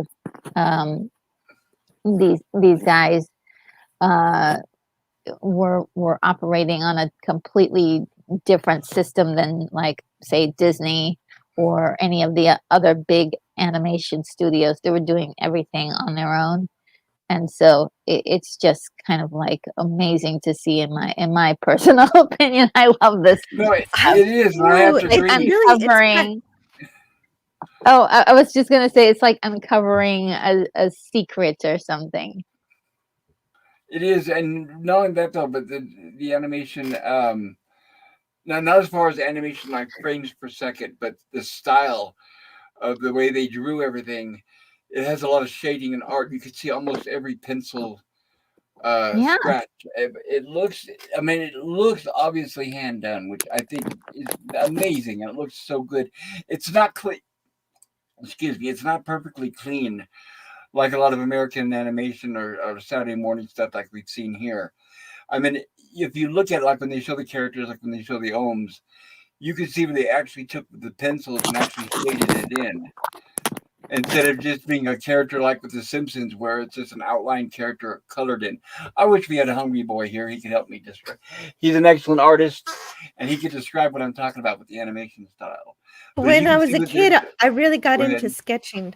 I really got into sketching a bunch when I was a kid instead of just Uh huh. drawing, and so I can definitely see that in here, and I appreciate the stiff animation versus the free flowing kind of stuff too. I Yes, enjoy I it. agree.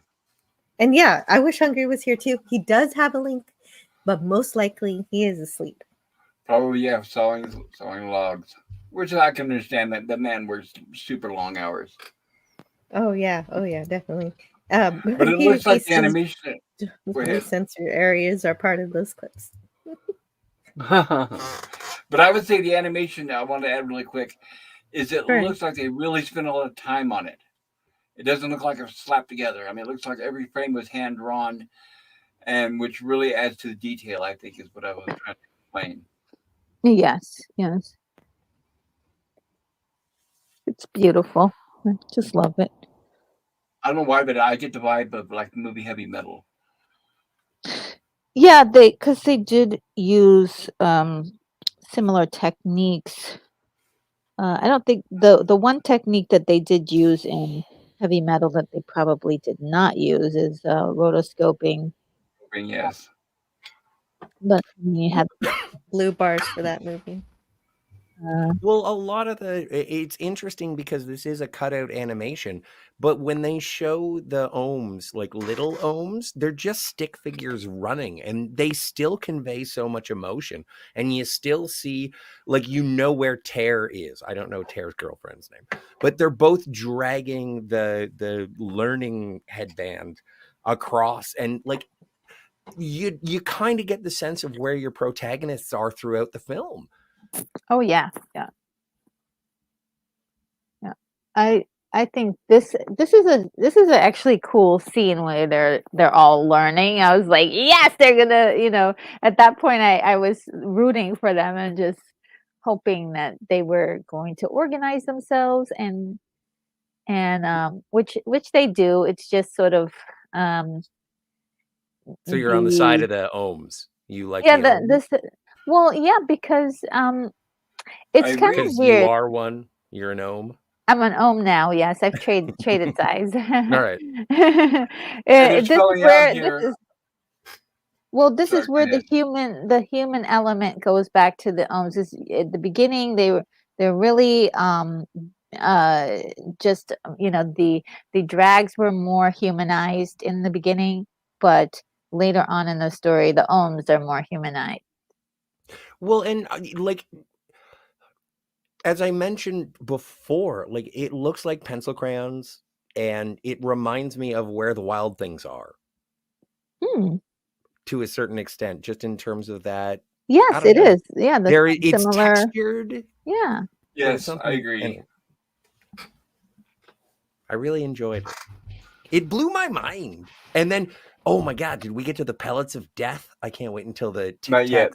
Not yet. We're getting to that, but at this point, Tara won the little battle so that everybody can learn. So now everyone's starting to learn. And one of the first things they do with that knowledge is coming. It's an anteater. It's not what I said. It's an anteater. Yeah, I mean, it's one of the messages of this and many other movies from Leloup and is that alien worlds can be strange and unusual, and they can also be very dangerous. You don't know what is on that planet that is programmed to kill you or is trying to get you. You may be a tasty morsel for some creature at any given point. And I recently saw a really cool television show that kind of reminds me of this premise. It's called Scavenger's Reign. Have you guys heard of it? I'm not familiar. It's actually really, really good. It's a more recent one. It's on, believe it's on Max. It's basically some a space like a space explorers. They get put on or crash on a planet in which, a lot like this, at any given moment, a creature or some unique feature about the planet could either help them or devour them, and it's so freaky, like the ways in which the planet can get you. And do they shower in blood? They don't shower in blood. Oh, you can't have everything. Oh man, where would you put when you say freaky though? When I was a kid, I loved reading Dr. Seuss, and for some reason that's coming up again in this movie for me because some of the weird, outlandish kind of plants and animals and things kind of reminded me of that kind of imaginative freedom. Well, it's interesting that you bring up the history of the author in terms of being sort of on the run from the G stops. And there is a moment here where it's like we have to do a de-omening, and they just spray paint on the wall of the park. And it's like, just get rid of them. Just get rid of all of them. That's why he thought of Watership Down, because that's how the book starts, with the sign that says I've never development. Seen it. And I guess the rabbits can't read, but one of them has a premonition that they should get out of there. Get out of there! Cool. The computer is the only thing that seems to be talking. Sorry. Yeah, the wild ohms, they have a pretty rough life. I missed breast. There, you saw it. Also, big ups to Eric's for being in this episode. Eric's is in every episode now. If you miss Eric's, And you think he wasn't well represented or seen enough because the Filmation didn't want to do the walking cycles of Eric's too much. Well, now you get to see him more. And also, someone we get to see more is Cam Cam. Hello, Cam Cam. Cam Cam. He says hi to. Yeah, he says hi. Just popped in for a minute. This looks really interesting. I don't ever think I've seen this before. It is, and it's only an hour and 12 minutes.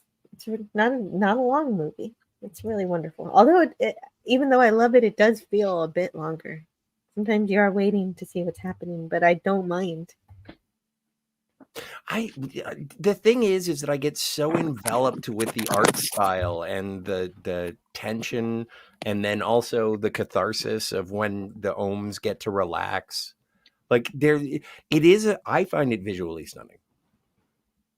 The Me too, drama yeah. of it, and then later on you get like some fantastical ships that are like exterminator hunter killers kind of thing. It's like there's so much going on that I'm like, you have to interpret for yourself. And that is so scary. It is terrifying. This is spooky too. I knew what was happening when this pill came in. Mm-hmm. I was heartbroken. I was like, no. It's terrible. Yeah. Well, I'm back to Team Drag.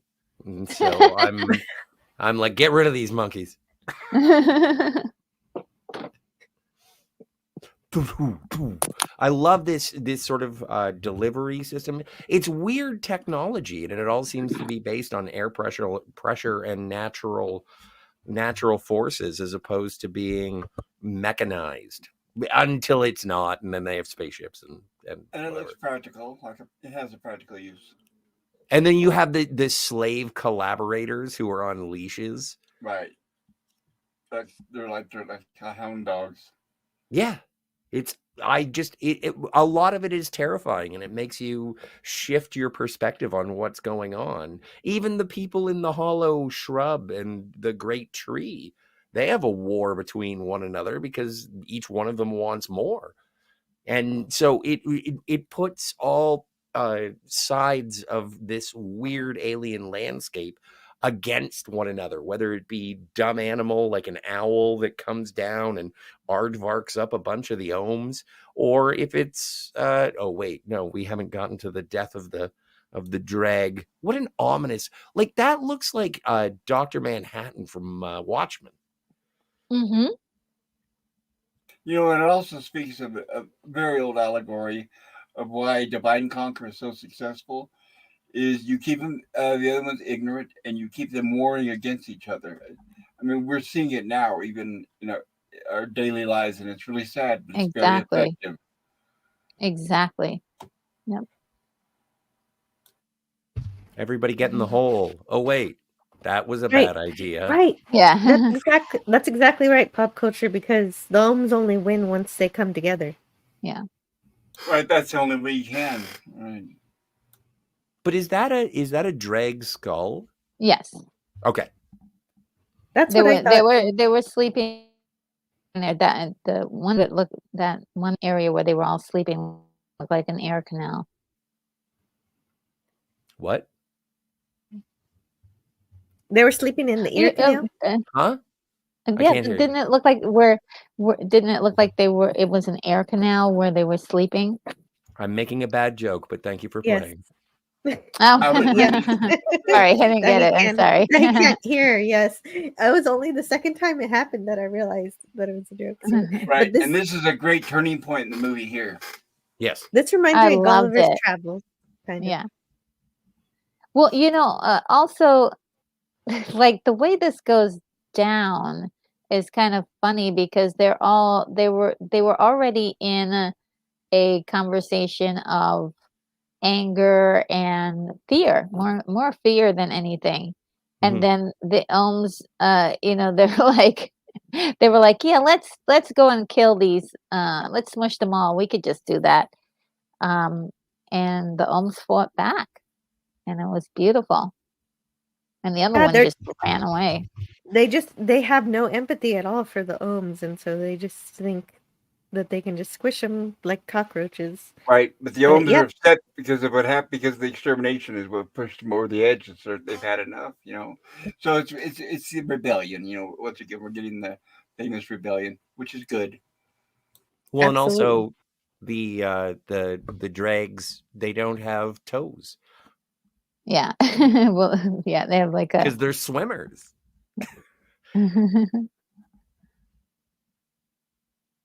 Yeah, they're so. And Yeah, see, they. I mean, this one doesn't even know what to do. He's just standing like, what? Had never seen them revolt like that before. yeah.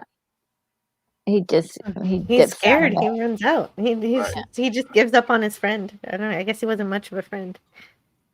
Well, this And- brings us back to the age-old internet question: would you rather fight one horse-sized duck or 100 duck-sized horses? Yeah. I don't know. I guess B. Oh, Yeah. there's her censorship. Totes. That's funny. Look at Jill's censorship. I'm glad There was so much of I'm that. glad it doesn't draw attention to the.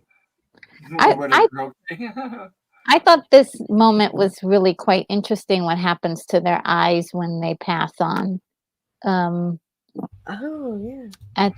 It was kind of freaky. It was like a freaky moment, but it was also like, one of those. It's almost moments of wonder. realistic because when we die, our eyes eventually glaze over. It's just here we see it more instantaneously. So I thought it added a nice bit of realism.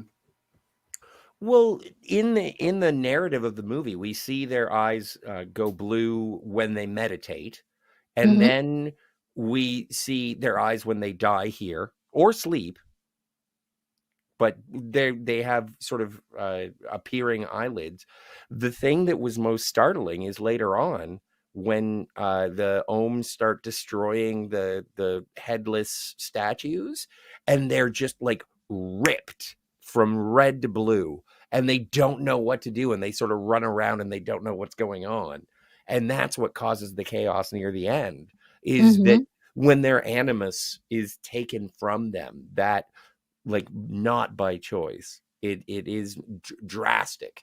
And this is at least a representation of what happens when a drag dies, and I did appreciate that.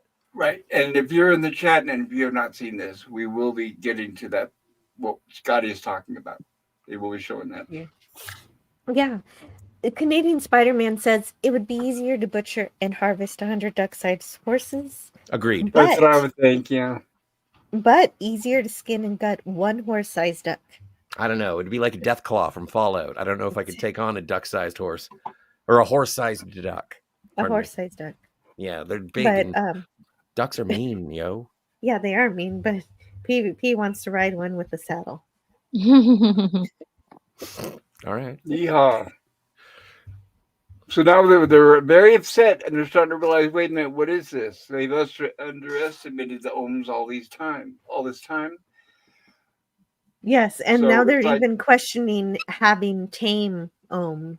The domesticated Yes. Ohms are now also in danger. Another reminder reminds me of Planet of the Apes.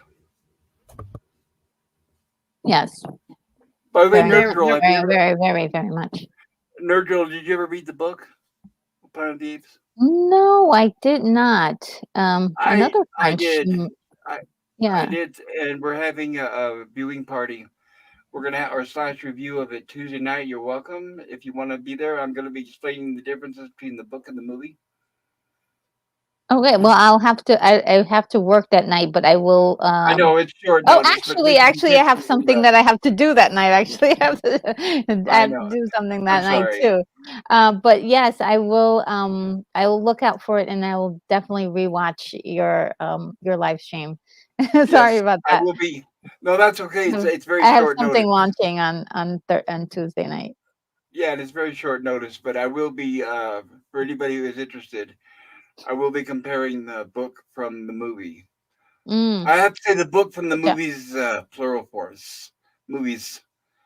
So yeah, so if you're interested in that sort of thing, if you're a fan of Planet of the Apes, I'm sorry, Jill, to plug my Great stuff right in the topic. middle of your Great topic. stream. No, not at all. No, Yeah. you've been with me on my channel, Pop Culture Curator, since the beginning. You can plug your channel every once in a while. I know, It's but okay. usually it's rude and it's bad etiquette to do it during the stream. I Yeah, should have waited but till the no, end. but you're just so excited, and Planet of the Apes is related wonderful. to this movie. Yeah. And it is wonderful. There's a lot of Yeah. similarities. Yes. For sure. And I want to say, Franco Walker says to please subscribe, share, and hit the like and select live chat. Yes. Thank you, Franco. Yeah. Yes, And both of them are from French authors. French, So, yes. Pierre Ballou so was. there's definitely a connective tissue, a lot of connective tissue there. I actually covered Planet of the Apes myself. Love. And also Beneath the Planet of the Apes as well. This is one of my Very favorite cool. bizarre scenes. Oh, this is yes. Ah, You think, oh, how cute. It's like, no. It oh, did like a seem kind of mother. cute. Yeah. No, it's not cute. It's like, no. It was enjoying the licking so much. It was like, oh, this is like a massage. No. Yeah, And at first it's like, oh, how adorable, and then no. Right. And it showed in the last frame the name of the planet if anyone's interested. Rocket Graveyard. Wild Planet?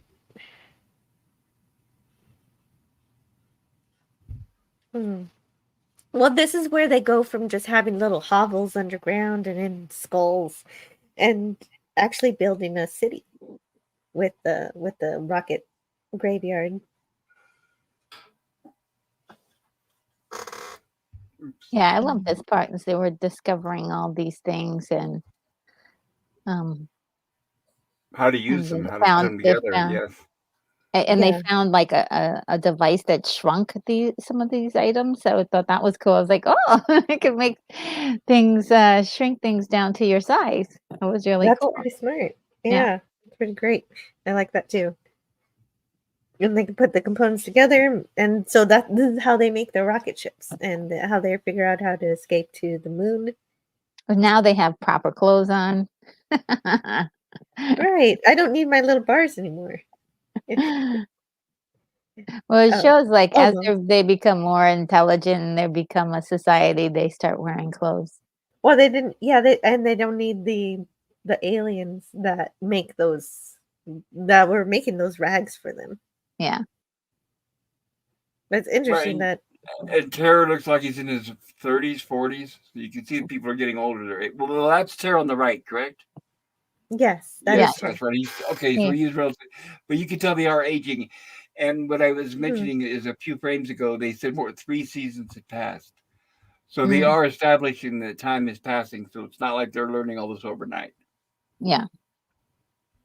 So they're evolving, I guess, evolution. Yes, and especially in their knowledge. This whole time they're still learning. I guess that headband doesn't ever run out of batteries. Well, they need But here's- technology. You know, maybe it's more sophisticated. It could be solar. Ooh. Oh, Batteries, yeah, that would you be know what? really neat. Batteries are, when you think about it, a very primitive technology. We may have better options, but the way I would say I wouldn't be surprised if we have alternate energy that exists, free energy. But the reason why we have to keep buying batteries is for money, just like fuel. I think there's alternatives out there, but they keep us limited with the gas burning engines because they make money off of it. There's a lot of things that I think we probably have free alternatives, but they're never going to give it to us as long as they can keep making money off of us. But sorry, but I'll take off my tinfoil hat. Hey, Retro Nerd Girl needs to leave in 5 minutes. So, do you need to leave now? You can. Oh yeah, I probably should. Yeah, you because I have should. Please give me. But I your, will. This is just one of those conversations that I absolutely love. I love this movie, and so I'm so glad that Me you too. decided to cover it today. And I had some issues this morning getting here, but it's so worth it. Oh, you This made is it. Yeah, this is a wonderful film, guys. I mean, for those of you who've seen it and don't like it, don't worry. I'm not pressuring you to see it again. But for those of you who have not seen it yet, do try to see it. Like I said, there are several different copies that are on YouTube, and there may be some other ways to get your hands on this. This is a art form that's dying like in front of our eyes. And I think the more we hold up and kind of look at these movies and get the word out about these kinds of movies is a way to keep this alive, to keep human driven stories as far as driven art alive. So it is really up to us, and I know a lot of people are complaining about what is out there, but we have a significant library of wonderful movies like this one to hold up and to show as example. Like this is a great piece of work, and that has been almost forgotten in in cinematic history or in cinematic conversation. So I do love the fact that you're covering it today. So And thank you. I just found out it existed last year, and I'm so glad I was able to see it and share it, at least with a few more people who might not have seen it before. At least a few people in the chat have not seen it. So like you said, even though some things may not be good today, if we can remember the things that are, we can be inspired to maybe make some new things that are more in this vein. And yeah, I want to thank you. I want to thank you for being here today and sharing as much of your time as you could with me. I didn't realize it's almost showtime for you, so I hope you I have know. and enjoy all your 1984 movies. Oh, You're thank still doing that, you. right? Yes, I'm still looking at 1984 movies. I didn't realize there were so many that were released, but we've already done a series of two episodes, and so this is the third. I don't know if I'll finish, but we're gonna give it a good try and see how many we could get through today. Awesome, that is great. So let me get your link in the chat and pause this movie. Well, and I absolutely want to echo your statements, Retro Nerd Girl, in terms of things that if you're not happy with the media landscape of today, you have 100 years to choose from. And I adore that philosophy. Yeah. Like things like Alphaville or Metropolis or Tank Girl. Oh, Like, yeah. there's so much stuff out there that if you haven't seen it, explore it, check it out. You may not like it, but at least it's there and you can say, yeah, no, that's not for me. Or yeah, that really, that sparked my imagination. And this is definitely one of those movies. So Yes, and do hit me up if you're ever gonna do Tank Girl. I love that movie. you're in good company, lady. Yes. Okay, thank you for letting me know. I'll make sure you're available for that one. Oh, yes. And any of the 5 that you mentioned to me. I mean, any of the other 4 that you mentioned. Well, you guys have a great day, and thanks for having me. I do love these conversations. Yes, and if Take care. you like what you hear from Retro Nerd Girl today, please subscribe to her channel. I put the link in the chat, and it's you. in the description. And I hope you have a fantastic Friday and everything goes exactly the way you want it. Oh, great. Yes, and you as well. Take care, everybody. It was a pleasure. Oh, Cheers. pleasure too for me. Take care, everybody. Bye-bye. Bye-bye. That was amazing. Excellent. Another smart, intelligent geek. I love it. The more the merrier. Oh, she's amazing. And I just enjoy listening to her. She's able to carry on some complex thought about all sorts of different movies that I haven't seen yet. It sounds like she has great taste. She does. That's what I heard. She also does edited short reviews that are really fantastic that I need to check out. That's what I need to do. I'm trying to figure out how to do that, but I need to start making short reviews on my channel. Yeah, me too. Because these live streams are fun. But There's my short review. Twilight, 5 stars. Anyway, moving on. Yeah, the YouTube algorithm loves short stuff. So yeah. Your channel would be just trolling. Yes, it would. Weekend at So Bernie's yes, 2, as it 7 turns out, stars. Out of the how many? drags 5.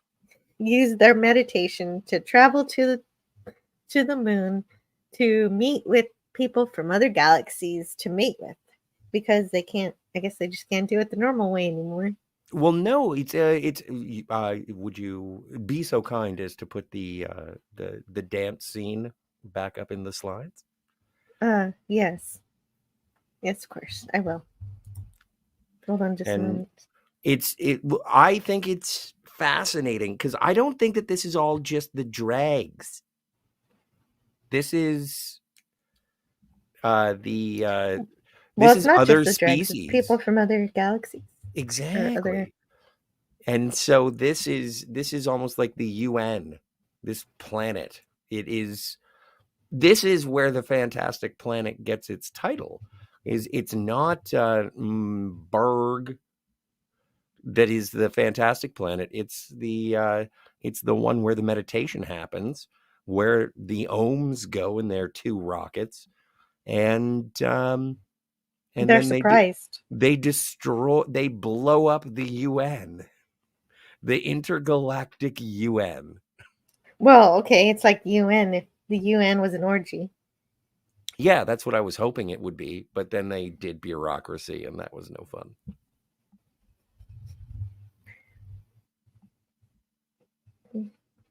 Yeah. But it is the breakdown, like the humans do, the ohms do destroy communication to make their point. Treat us like individuals. You know, they're actually not even trying to make a point. They're just frightened that these giant statues are going to crush their little spaceships. Oh, that's true too. And so they're doing it out of self-preservation. And only by accident do they actually win this war that they're having with these drags. And they get some respect for completely throwing them off their guard and almost destroying their civilization. So once they realize, wow, these humans are pretty much just as intelligent as we are, and so they finally respect them. But then they just go and destroy all the vessels for diplomacy, and then we get the blue eyes, and they get their and the ohms. Was it Ter who says this? And he's like, "We found their weakness, and we exploited it." Well, because they're spiritual, their souls are out of their bodies, right? I think that's the way I look at it, because it's the out of body experience, and without their soul, their body dies, and and also blindness. I think their body is experiencing and watching what's going on remotely, and then as soon as this happens, it cuts off that connection. I don't know. I could be reading too much into it. I think that the interpretation no, that absolutely sounds right to me. Interpretation for this movie is required, not you don't have to apologize. Yeah, I agree. This is one of those. Yeah, this is. That's where I got the blindness from, but the loss of soul, that they're not only blind, they also lost their soul. That is terrifying. Well, that's part of the. I know this is strange, but anybody who's heard about the outer body experiences, that's what they say. They say, now remember, this is totally not proven, but they say when you have an outer body experience, part of it is meditating, and you lie down in a quiet area where your body cannot be disturbed, and then you do an outer body experience. And what they say is, which is all I'm sure a bunch of baloney, but they say that if you're out and you're in an out of body experience, and something happens and your soul gets cut off from your body, they always say don't go too far away from your body, keep your soul close by. And they said if ever something happens and they get cut off, it kind of reminds me of Nightmare on Elm Street, where what happens in a dream, if you die in a dream, it actually kills you. So they say if you're having an outer body experience, and if your body somehow gets separated from soul that something similar to this is what happens. So I think that may be some of the influence. Transcendental meditation or the Matrix. Yes. It's been around a long time. Some people Yes, believe in it. Lucid dreaming. Hello to Miskatonic Madman. How are you doing today? And that reminds me, Miskatonic Madman. Thank you. I was going to bring that up earlier. The design of these blue aliens kind of reminds me of Lovecraft. H.P. Lovecraft, because one of the things that H.P. Lovecraft writes a lot about in his books is that when he meets these strange people, that they're like fish, similar like fish-like. You'll see if you ever see the movie Day Gone, you get a better example of it. And also the non-blinking eyes, no eyelids. So they remind me of that, like the influence from H.P. Lovecraft. Yeah, I do like how earlier in the movie Tiva was pretending she did have an eye that could close because she was drawing those eyelashes on her face, I think she was trying to play dress up as human. Mm-hmm. Right. And the reason why they had the supposed non-blinking eye is they're supposed to be like fish. That's why they also have fins. Mm-hmm. Well, and then in the last 15 seconds of the movie, it says, "And the Ohms made a Death Star." Yeah, but the Death Star was not for death. It was a planet to allow the humans to have a place to live or to be independent. I guess they can live on the main planet if they want, but the moon will be their own. The artificial satellite. The artificial satellite, the space station. Yeah, I guess if they overpopulate it, they can make another one. It's so easy to make a moon. Let's have 10. I think that Retro Nerd Girl was talking about the possibility for a sequel for this. And it is something that when you do watch the movie, it does sort of skip to the end. And it's like, yay, the Ohms defeated the Dregs. And then meanwhile, later, they made a space station. Okay? Peace happened. Right, it's over. And I think it would be interesting to see that development between the Ohms and the Dregs. Sure, I think that the end, kind of, the only complaint I would have about the movie is that it happens a little too fast after the destruction of the statues.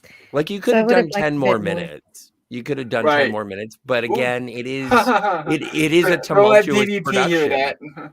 Don't let PvP hear that. Yeah, he doesn't want 10 more minutes of this movie. Right, I would not have complained. Right, if it would have been a 2-hour movie, I would have loved it even more. I'll put it that way. I'm not even saying 2 hours. I'm just saying like it's 112, or sorry, it's an hour and 12 minutes. I would have given it an hour and 22, and then I probably would have. I think that's enough. Like, I think it's visually stunning, but at a certain point, you get filled up with a gourmet meal, and there's only so much you can take. And I just think that this movie needed a little dessert, just a little. Well, epilogue. What is the future of an epilogue? What is the future of these two species? As long as they would have kept up the originality, I would have been interested till the end.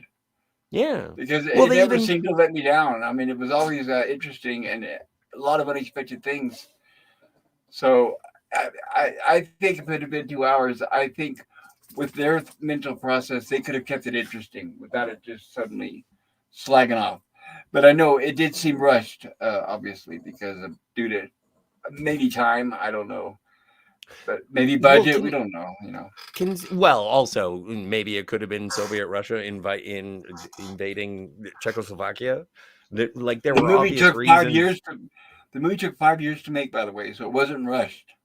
No, it wasn't rushed, but maybe I don't know. Wasn't it mostly halted because of political things? Yeah, start. Yeah, they kept getting interrupted. Yeah. I wonder if there's more to it in the book.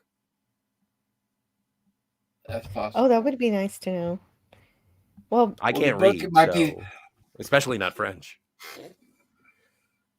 Before we read the chat and before we decide what we want to do once we finish this review, I wanted to see what your final thoughts about the movie are and what more you want to say about it.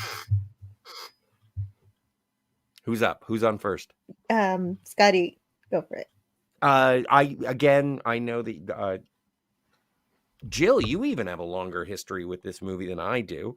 You've heard about it a year ago, and Yeah, I did obviously hear pop about it. I culture. just hadn't gotten You've to it. seen it. You saw it in the 80s, and I saw this movie for the first time last night, and it evokes so many thoughts of the possibilities of storytelling, what you can do with the genre of animation. This is sort of a reinvigorating film that is like, holy crap, you can tell that kind of story. It's affecting, and I'm very happy that I got to see it. I'm giving this one like an A with all the pluses. I would like to also say that I enjoy perfectly legal products in Canada, so maybe my perspective is skewed chemically. But I think that this is a science fiction movie through and through, in terms of the possibilities of what can happen on other worlds and the ideas that those imaginations can evoke.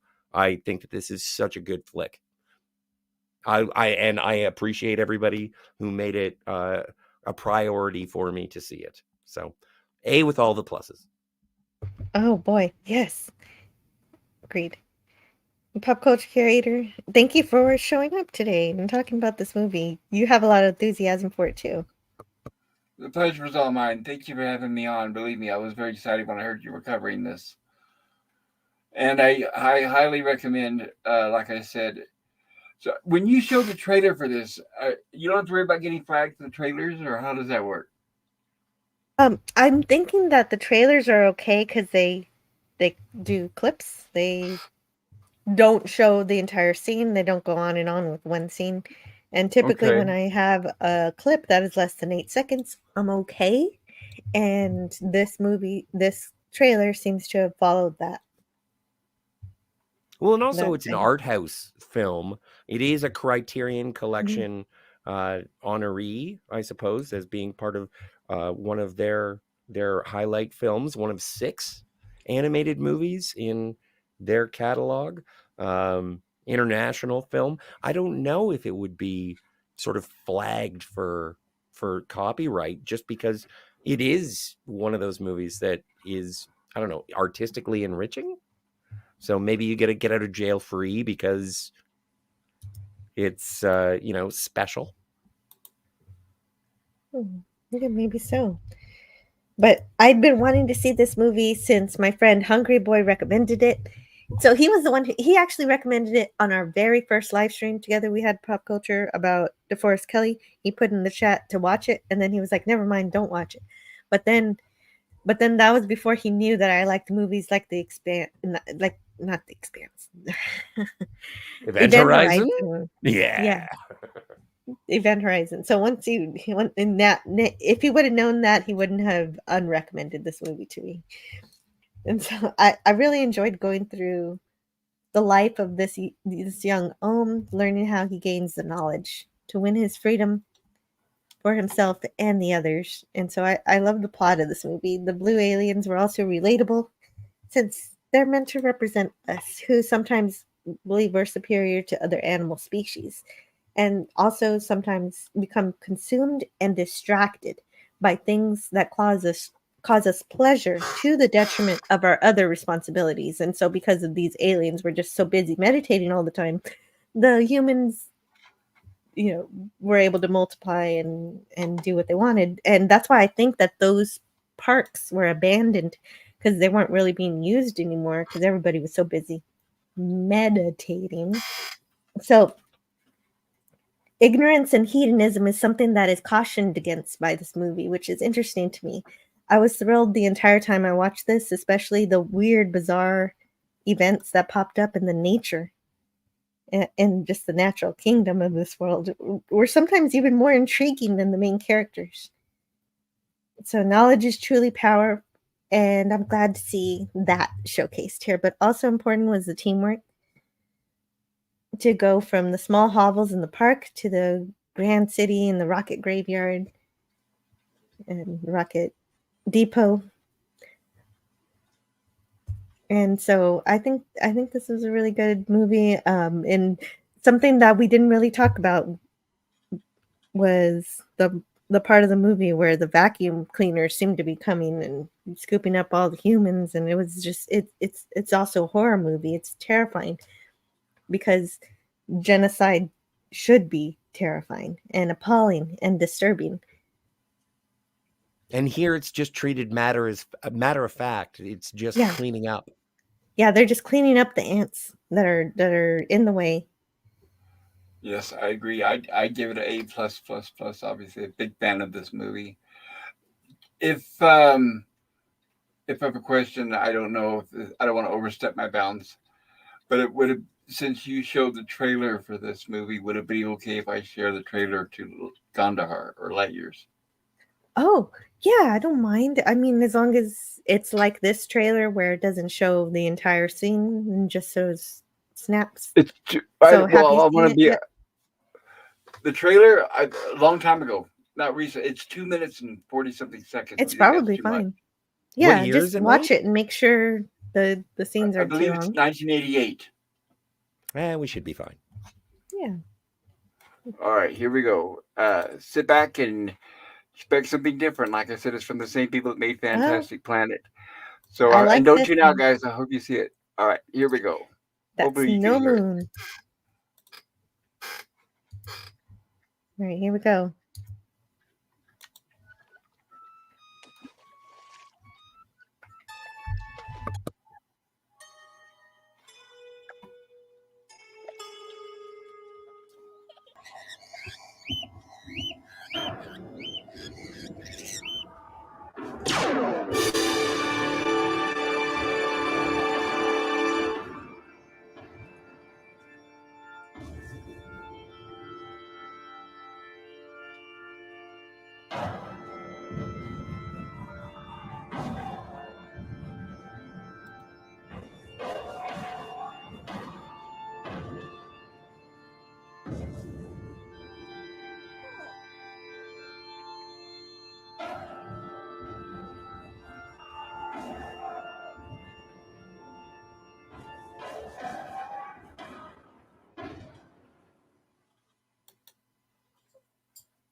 And there it is. I'm sure you can see a lot of similarities. Oh, yeah, definitely. So that's Gandahar? It's Gandahar or Light Years. Light Years. Oh, man. Okay, yes, I do want to see that. I love this movie, so I think I'd like that too. And PvP says, well, the drawing style looked more professional in that. I guess, well, it's in the 80s, so I'm sure there was some evolution in art style there. And they had a little more money because they knew they had the success of Fantastic Planet behind them. I don't know. Like, there are some animated films that may not necessarily spark your imagination or aesthetically please you. Like, I remember, I think it's a CGI pseudo stop motion movie called 9. And it was all about these sort of like stuff. Yeah, like, and I think that's a French production as well. There's another one called Renaissance, and in English-speaking languages, it was voiced by Daniel Craig, and it's a very stark black and white noir futuristic thriller. And I wanted to like it so much, but it was just so stark in the difference between black and white. There were barely any shades of gray. It almost looked like a video game cutscene, but it was very tense. And I sometimes works of art, they don't necessarily speak to everyone. And that doesn't mean the audience is wrong. That doesn't mean that the artist is wrong. It's just like art will affect different people differently. For sure. Definitely. We're all going to have a different take and a different view on it. And like PvP says here, I really wish I could have gotten into it, as you guys make valid points. But I just couldn't. It was the animation style. I just found it unappealing. And that's okay. For sure, man. Like, I get that. Absolutely. That's how I feel about South Park. So I understand his point of view. That's how I feel about Lord of the Rings. And I love both of those things. Wait, Lord of the Rings, you mean the animated? No, I just mean I don't like Lord of the Rings. That's all. I'm sorry. I have to bring it up anytime I can. That's okay. I wasn't a fan of it as all the well. time. So Like Oh, all wow. the no need to time, Jill. apologize. It's on my Tinder profile. Right. Well, I'm And I not know on it's that. very popular. So yeah, same here. I'm not a fan of Lord of the Rings, but I know it's immensely popular. So I Yes. do expect that. And so just because I'm not the audience for it But doesn't I necessarily don't mean love that it 'cause there's it's no popular. quality. No, and that's not what I'm saying. That's not what I'm saying. But just No, like people loved it sometimes before the movie came out. So yeah, that's not Mhm. definitely. I'm more of a Secret of Nim guy myself.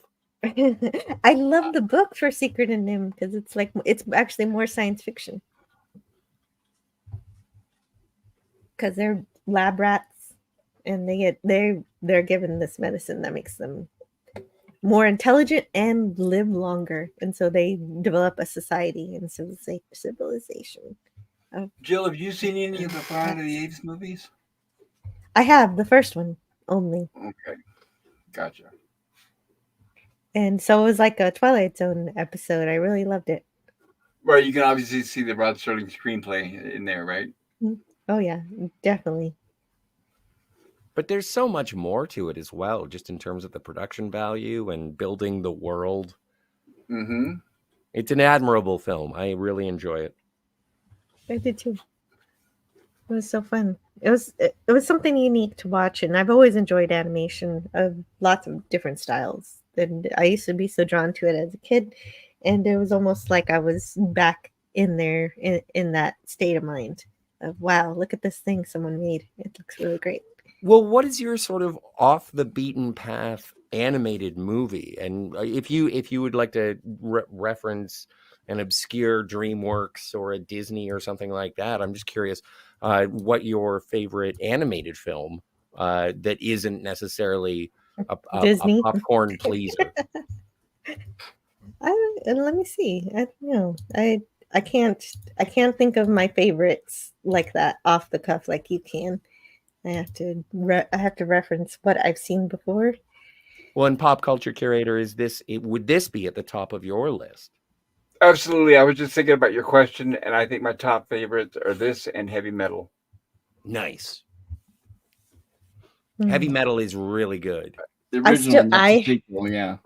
Yeah. I still have to see heavy metal. I still haven't seen it. Oh my goodness. So yeah, Jill, please, soon as possible. I can't recommend it enough.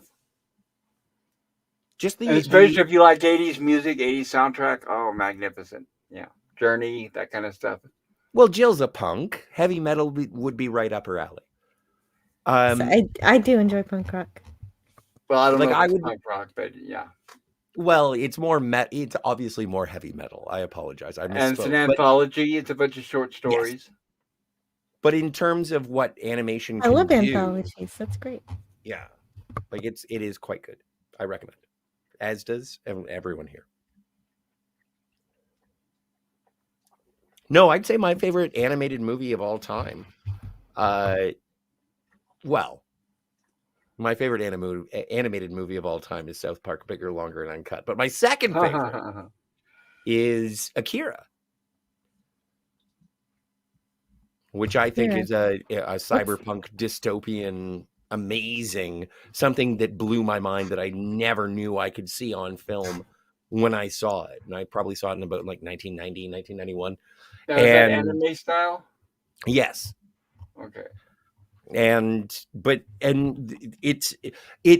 reason I bring it up is that this film, Fantastic Planet, also sort of took me to that intellectual place, that creative place where it was like, you can do this with animation. Like I recently saw a retrospective on Fantasia, and it was like, oh, this was groundbreaking, the ideas, and it's like, yeah, no, thanks for the try. It was a good try.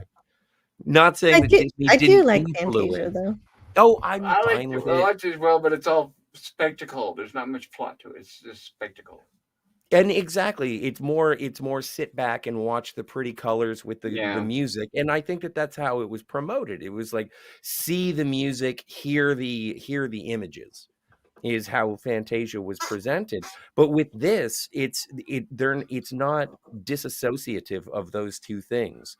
Like with Fantastic Planet, even the visuals engage your imagination, without being sort of manipulative. It just presents something, and it is up to you to figure it out.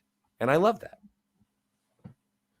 I guess the only animation that I can think of is actually one that I saw with you and Tiger Stripes. Tiger Stripes showed us Over the Garden Wall, and I thought that was really fun.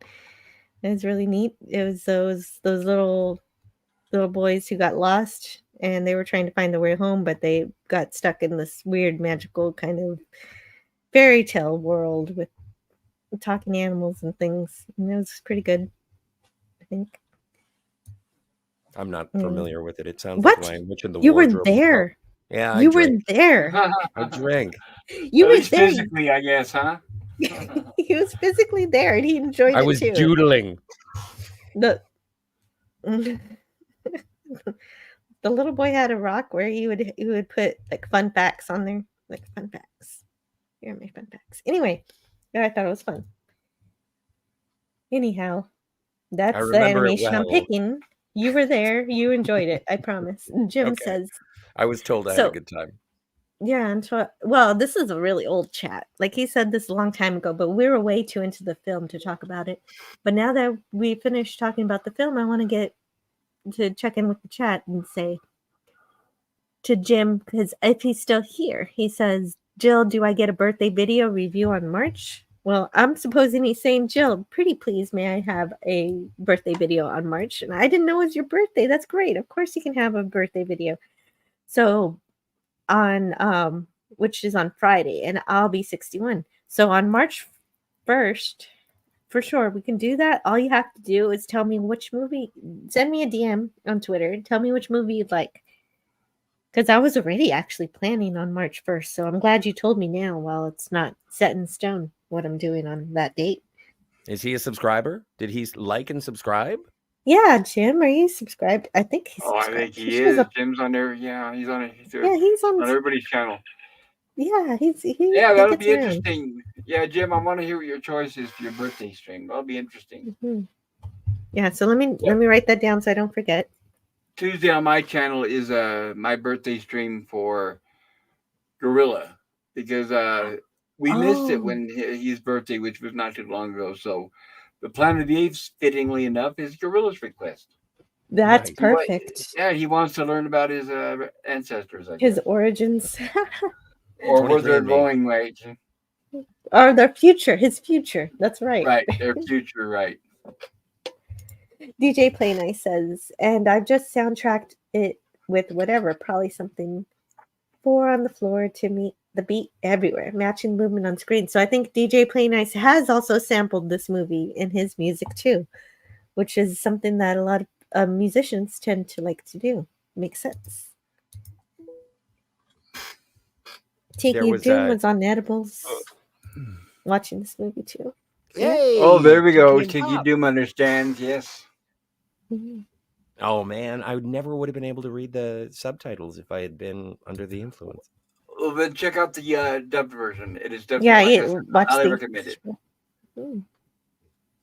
Just sit back and you can just listen, especially when they're talking about their economy and their ecology and their history and all that. Just you want to sit back and just soak it all in. Oh yeah, that's some weird stuff.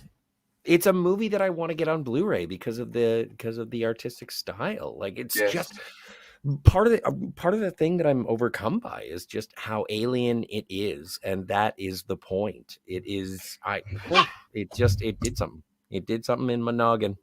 And if you don't understand us when we say how alien it is, listen to this dialogue. With blue, the largest uva is covered with blue asonic blocks. Its temperature ranges from 8 to 243 Liax, making reciprocal exploitation impossible. It reads like stereo instructions.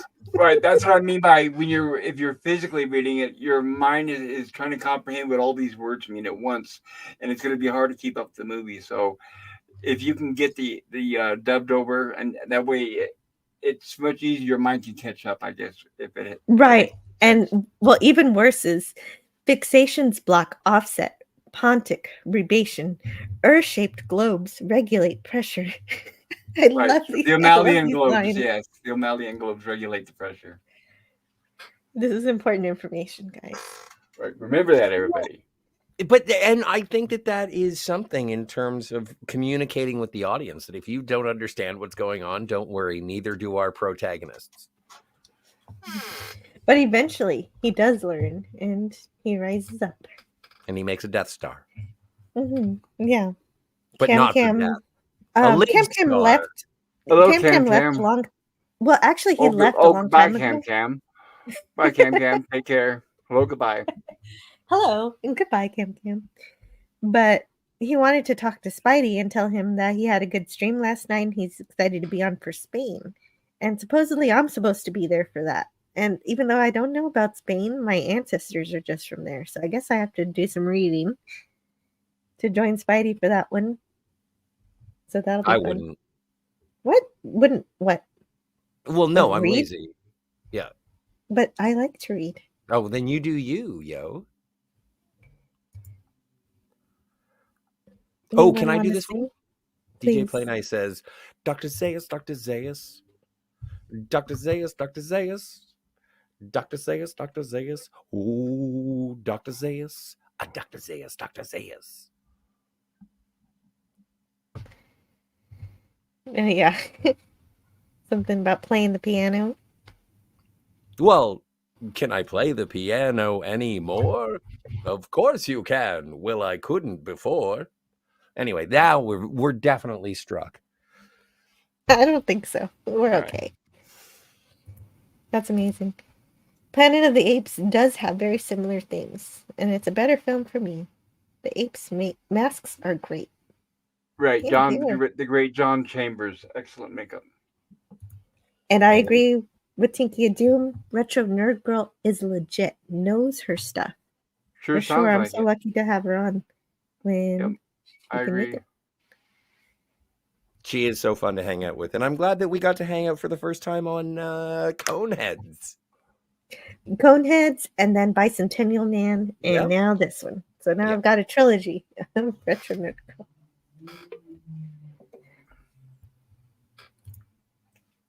I do appreciate panels' comments about what they see in the film. Well, thank you, PvP. I'm glad you're hanging out. Yeah, man. And Cam thinks what Retro Nerd Girl said was well said. I love your enthusiasm. Take it easy and have a great stream. I should have read that one earlier. Logan's Run. You know what? Logan's Run should be on my list. Have you ever seen it? I don't know what that question. Yeah, I've seen it once. Yeah. But I think I was inebriated, so I don't remember it that well. I need to rewatch it. I do remember a Ferris wheel. I mean, not a Ferris wheel, a merry-go-round. There you go. Carousel, not merry-go-round. Carousel. So you don't remember the ending, right, Jill? I don't remember a lot. But I've seen it several times sober, and I don't remember the ending. So it's I do. No, I love this movie. I love Logan's Run so much. If you guys ever want to talk about Logan's Run, I am there. Well, good. I remember some of my earliest conventions, people were cosplaying as Logan's Run characters. I've got a Sandman uniform. So, yeah, there was a point where it had a following. Very short period of time. It was between 1966 and 1976 and 1977. Right when Star Wars came out, it pretty much just ended all that, right? Yeah, it just. Yeah, but this is one of those things where you look at older movies. There are things that existed before 1977, and that's why I appreciate Logan's Run. It's just the reason why people are always comparing the two is that Logan's Run came out right before Star Wars, and there's a big difference in the visuals compared to when you compare the two. Like when they showed the miniature city and everything, and I mean, it was like, even though the movies came out not too far apart, I think less than a year or about a year apart, it's when you look at the special effects, they were like decades. Star Wars was ahead of it. So I think that's one of the things that kind of overshadowed Logan's Run. I think it's about presentation. I think that they're different productions, but it would be interesting to talk about. Well, they were. We have a lot too, yeah. I always thought Logan's Run looked like a made-for-TV movie, even though I know it wasn't, but it looks like it. But that's also yes. Mm. Dude, it sounds like we got to do a Logan's Run theme. Well, we have to. I'm so excited to talk about that. I know it's a classic. Darius Munchausen says, I had an out-of-body experience once, but I wasn't meditating at the time. I was on DMT Ooh. for 1,000 years in a I single was- instant. I've always wanted to try DMT. That's something I would. If I knew I could get my hands on the real thing, I would be willing to try it. I'm too old. Right now. All Never the too old for time. something like that. And it's not like Yeah, a chemical, no. guys. For those of you who don't understand, it's not like methamphetamine or something. I wouldn't take any of that stuff. Only into I the would. natural stuff. Yeah, No, just I just- hallucinogens, natural DMT. Yeah, hallucinogens. no, I dig it. Yeah, why the hell not? Right. What is it? There's a thing with this with Fantastic Planet. I Mhm. remember going to an amusement park, and I was there with a bunch of friends, and someone said, "Do you want to smoke this perfectly legal product?" And I was like, "I do." And the lady I was there with said, "You know what?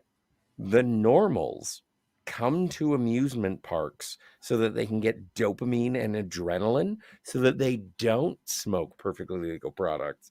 Maybe you should just enjoy the experience of being here." And that's the kind of thing that I felt with this movie. It was like, I don't need drugs because The movie is the drugs. It Right. is the drug. Right. You don't need them, but it doesn't hurt. I mean, It doesn't hurt. I You're saw right. it so many times where I saw it sober, I saw it drunk, I saw it high from pot, I saw it on shrooms. So I've seen it all the different ways, and I recommend it every way. No, I'm just kidding. Every way. Kids, Do it in all the do ways. not try this at home, kids. Do it. Do it at home, but make sure you have a lifeguard. Right. But I was never into chemical stuff like cocaine, meth. I'll be honest there. I'm not into that stuff. It makes you so irritable. Well, I've never tried any of those myself. Neither have I. Oh, good. Nice. They're terrible. Yeah, terrible.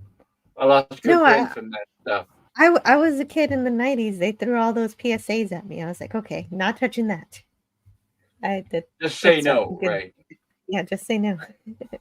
DJ Play Nice says, hey, all the out-of-body experiences via hallucinogen are them in combination with other things tuned to create that effect. Do they count? Yes. Yes, I agree. They do count. Hopefully, I'll have one myself tomorrow, says Cam Cam. My girl got some mush gummies for my birthday. Wow, I didn't know never they heard made of that. Yeah, neither have I. I wish I could find some. That'd be nice. Wow. Sounds like you need a hot tub, Cam Cam. Yeah, you have a cool girlfriend. Oh, wait, maybe that's bad. Don't heat yourself up while you're doing the recreationals. Better in 0 minutes. Thanks, Phoebe. Oh, and Franco's going to watch it after the stream. I hope you enjoy it. It's only an hour and 12. It's delish. Yeah. And crank it up. Like I said, the soundtrack is amazing. Absolutely. Okay, definitely. Oh, and when we were watching the Gandhar trailer, Franco Walker said, "Boobies drink." Oh, and there you go. speaking of Doom masks, is that where the blue milk comes from? I don't know. Possibly. Could be, yeah. That's interesting. I'm going to say yes. Well, now I have to find my star. Where am I in the chat? I just made a minute. I love the sound of a mouse wheel. You actually Harvey. hope so, because you hear it a lot. He doesn't bite and he doesn't squeal. He just runs around on his hamster wheel. Miskatonic Madman is saying good. Gotta run. Bye, folks. Bye bye. Oh, talk to you later, Miskatonic. Miskatonic Yeah, Madman. I'm didn't glad mean you to could skip be it. by. And Yeah, I didn't mean to skip the chat, but I wanted to say goodbye before they were left.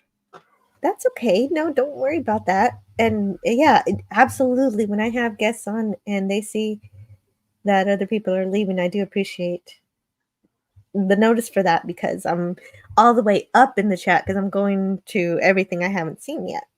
Totally understand. And so having someone else tell me when someone's leaving, when I'm focused on another section of the chat, it's extremely helpful. Thank you.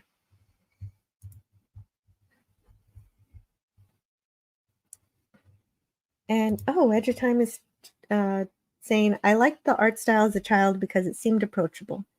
It was something I could imitate. I could never produce Disney levels of clean. Oh, yeah, that's a good point because it is stop motion. So you can draw your little characters, cut them out, and do stop motion animation at home. It'll take forever, but you can do it. And heavy metal is great, says PvP. It's like 20-minute segments. Different stories and art style. You know what? I didn't realize it was anthology. Anthology is some of my favorite kind of movies. Yeah, I think I'll cover it on my channel soon because it does fall within the horror sci-fi realm. So yeah, I think I'm gonna try to make that a priority. Heavy metal. Sounds good. Fantasia is more about the music, making the music visual. The stories are conveyed through words. Well, yeah, that's one of the movies I saw as a kid, so I do enjoy it. Hello, Don. Oh, yeah. Hey, Donnie. My introduction to him was Indiana Jones and the Last Crusade. And he's talking about the passing of Jeffrey Bohm. And so rest in peace, Jeffrey Bohm. I didn't know, but Donnie's always on top of what's happening. And maybe we'll look into that in a little bit.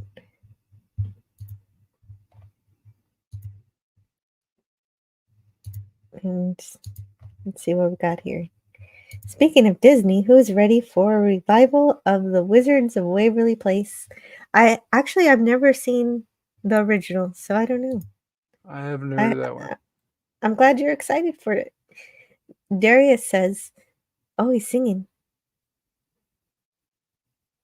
I'll see if Scotty knows this song when he gets back.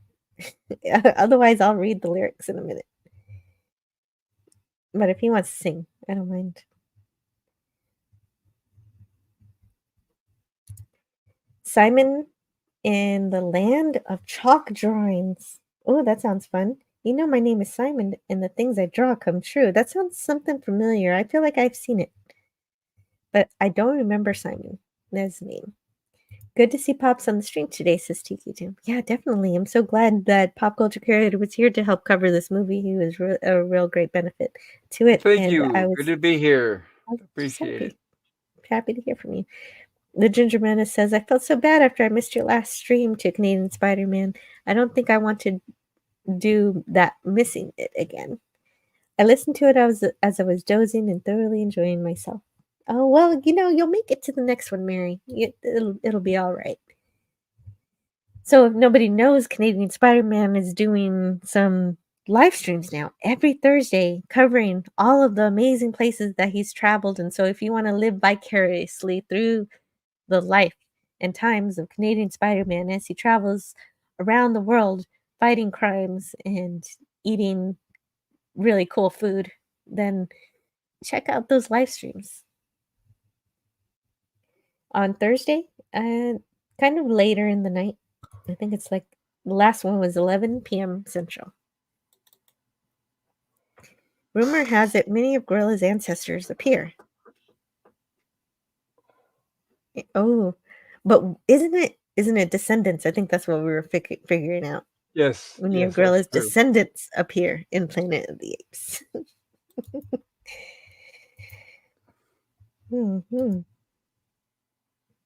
Where does that come from? There are films I watch where it seems the people making them have no idea what was going on. Oh, that's true. Well, if they don't know what's going on, how did they make it? I think it's us that don't know what's going on. We don't know what's happening. They have their vision of what's happening and they put it on the screen, but then they don't, it doesn't always come out as very clear what's going on. And that's where we have to interpret what's happening. Coming soon, Scotty's album of classic pop tunes. I'll buy 10 copies. Give them his birthday presents. Carousel is definitely not a merry-go-round. No, I know. It's where you die at 30. TK Doom says the star of Logan's Run was Basil from Austin Powers. All right. Richard Chamberlain, I think is his name. Oh, nice. General Aldo in Planet of the Apes scared DJ Play Nice. Oh yes, good old Claude Rains.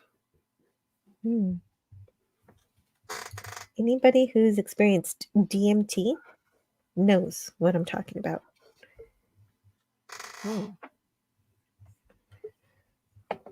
There's only one time, right now, but it's always right now, all the time.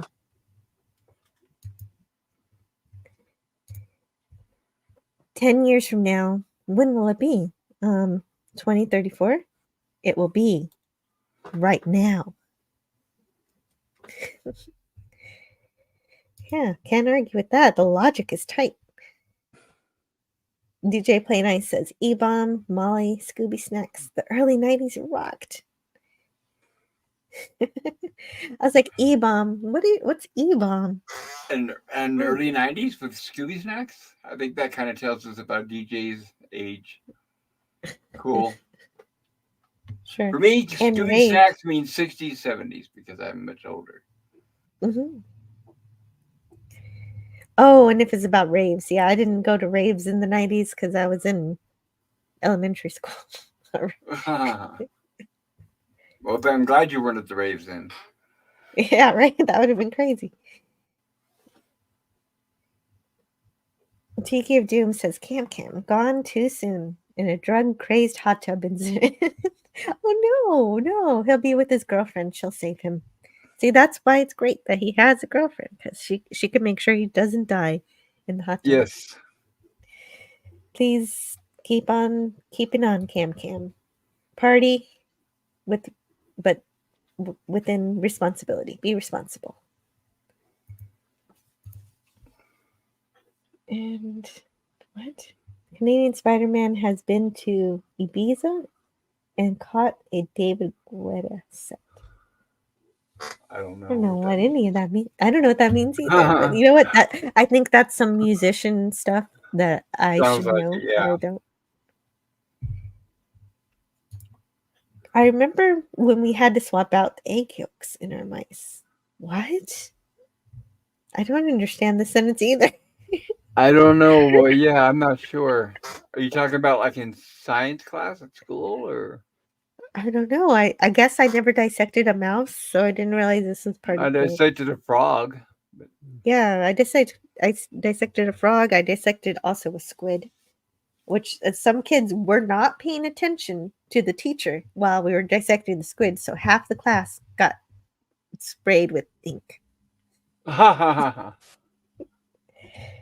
I take it you weren't one of them. No, of course not. I was listening. Don't touch that part. So I did not touch that part. I had a very different experience. I ended up finger banging an octopus. I'm sorry. That's ridiculous. No, you didn't. It was messy. An octopus is way too big to fit in the school classroom. That's what we were saying. It was like you could get one octopus for the whole class, but I mean, it's going to be like not. We had to do it in metal shop because they had the doors, and so they brought this octopus in with a forklift, and it was like, all right, you get in first. And I was like, oh, do I have to? I don't like that. I don't like that though, because, well, octopus, they're the smartest of the invertebrates, so they're pretty intelligent. They're probably as smarter than dogs. So. Oh yeah, no, that's where I fell in love with for the first time, was the octopus. Edge of Time says art by committee. PvP. Too many cooks in the kitchen.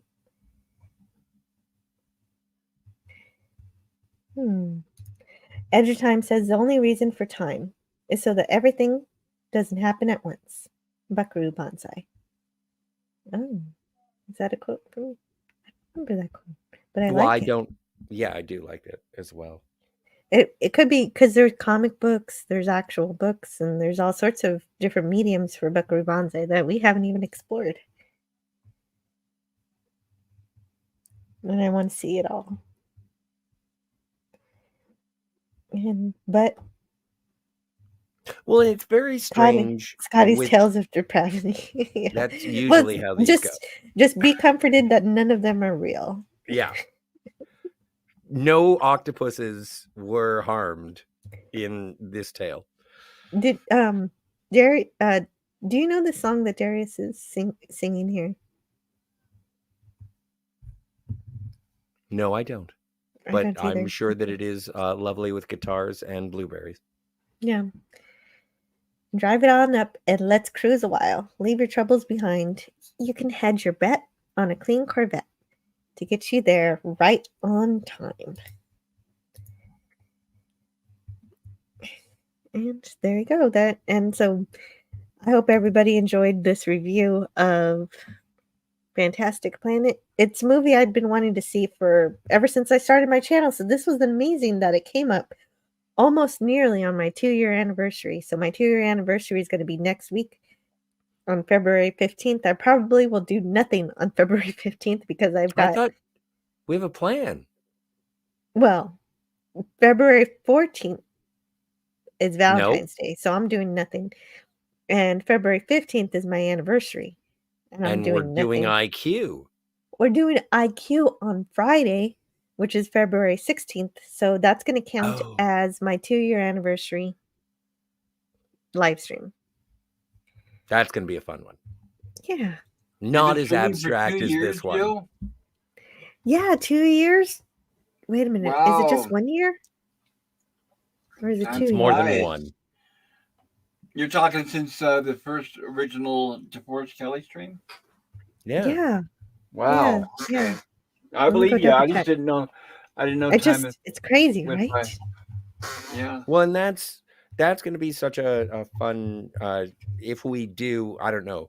If you end up being not feeling like doing anything, that's cool. But like you and Pop starting off your streaming career with DeForest Kelly, I think it's awesome. It's a great tribute, and I appreciate that you guys, Pop and Jill, got it kicked off.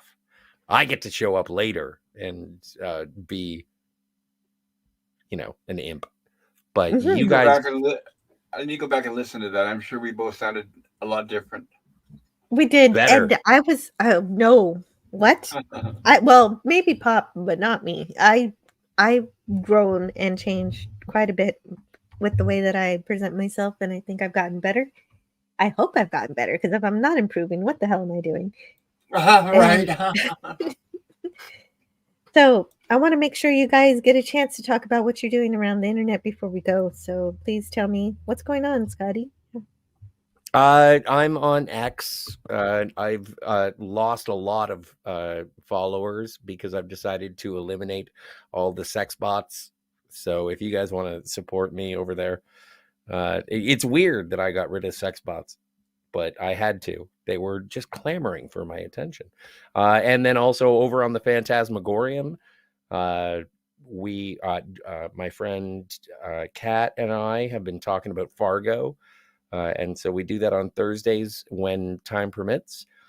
Cinema Gulp just put out a video, it's sort of an anniversary of our top 5 favorite R-rated movies, and we do a little review of that. So subscribe to Cinema Gulp, and then I would say 90% of the time, Jill makes me play the dig. Oh, good point. This Saturday, after midnight, we'll be playing the dig. And also, I get to hang out on Pop Culture Curator's channel, which is a nice segue to Pop Culture Curator. What do you do on the internet? Let's see. I said not to remind myself what day is this. Okay, this is Friday. Tomorrow night, we will have our Rumblings from the Lab, which is usually an open topic, open mic. Everyone's invited. I don't care what the subject is, bring it on over, just as long as it's not too political or religious, I guess. And then Monday, we'll be back with another episode of the classic series Lost in Space. We're on season 2 of that. And then Tuesday, I will have on our horror sci-fi stream the classic movie Planet of the Apes from 1968, starring Charlton Heston. And then Wednesday, 2 more episodes. We only were able to cover 1 episode this last week of Gilligan's Island, so I'm going to try to make up for that and try to squeeze in 3 episodes next week, if I can. It's up to Gorilla, the poor guy. He has to work the next day, and I don't want to keep him up too late. But thank you from the bottom of my heart for having me on today, Jill. I really appreciate it. I had a great time. This is one of my favorite movies. Yeah, it's one of my favorites now, too.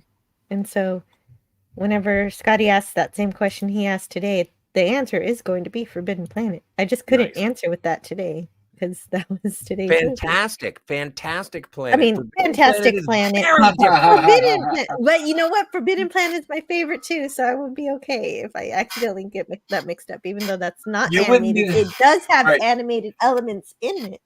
Right. You would not be the first one to get the 2 names mixed up. It's okay. Yeah, because the monster, the id monster, is created with the animation techniques.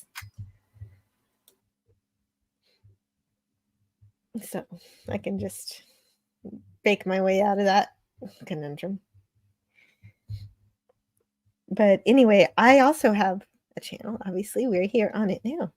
What? And on Tuesday, I'm going to talk about Star Trek, the original series. We have 9 episodes left. The next one is Whom Gods Destroy. And after we finish Star Trek, we're going to rank. I have to figure out how I want to do my ranking because I want to make sure everyone has a chance to explain their rankings. And so I have to figure out how many would be good in a certain amount of time. And once I figure that out, that'll be fun. Top 79. And I already know next Friday, top 79. That won't take too long. So, like we said earlier, next Friday is going to be IQ, so that'll be fun. And not the Next Generation episode. Yeah, no, not that. Help me out. What do you mean by IQ? I don't know. It's a movie. It's a romance movie involving Einstein and other. Oh, okay. All right. Thank you. It's gonna be fun. Mm-hmm. Walter Matthau plays Albert Einstein. I have no idea. I've never seen it. His niece, who is a bookworm played by Meg Ryan, falls in love with a grease monkey played by that Shawshank fella, Christopher Robin. Tim Robbins. That's him. Christopher Robbins.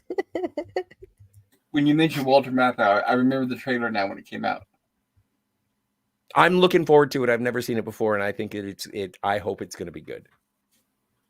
Well, Walter Matthau is never a disappointment, so that should be funny. I'm of the same camp. I enjoy. Good. I can't wait. But until then, I'll leave you guys with a preview, a trailer for the next. Oh, wait a minute. Oh man, I can't leave without mentioning this. Hold up. Are we going to do like a chat roll call or? No, maybe. But I've got to thank Matt G for the $1 super chat. Thank you so much, Matt G. That means a lot to me that you want to help support my channel. Yeah, so very cool, Matt. For you.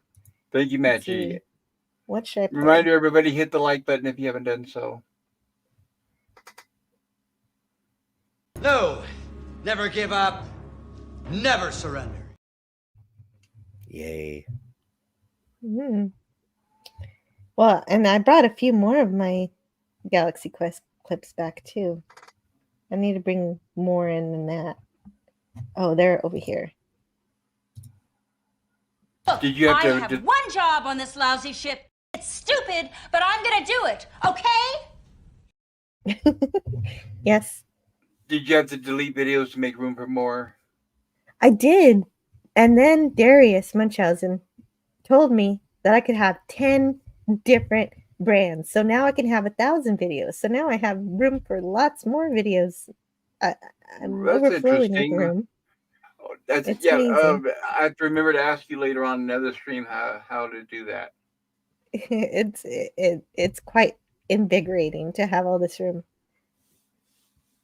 I didn't know that. Very Brother, life's a bitch. She's back in heat.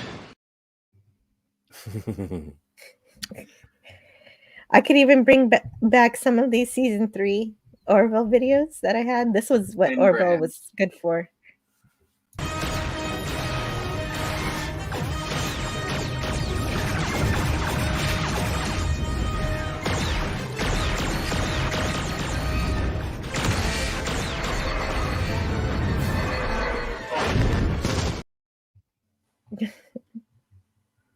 That looks good.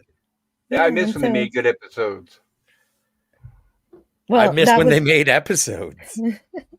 Yeah, that was a replay from the Battle of Earth from season 2, but it was being played during season 3. It was at the beginning of season 3. Franco Walker says, "Take care, everyone, and much love to you all." Yes, bye, Franco. Walker. Thank you Bye, for being Franco. here, Franco. Mm-hmm. Franco, may a beanbag chair be in your future. Oh, the Ginger Menace says, "I didn't want to dissect the frog, but I did it. I also had to do a heart, a cow's heart, and the power went out the night before in the lab, and we came into a world of stink. Ew. Oh no, that's terrible. Like, I wouldn't mind dissecting the heart, but if it didn't smell good, that would not be good. No, I don't know if I could do it then." Well, in Ginger Menace, your comment sounds like a country song for scientists. There you go. And so we'll see you all next time. Bye now. Cheers, Bye-bye, everyone. Thanks for hanging. Take care. Oh, I got clips. Yeah, you got to press the button, yo. Here it is. That button.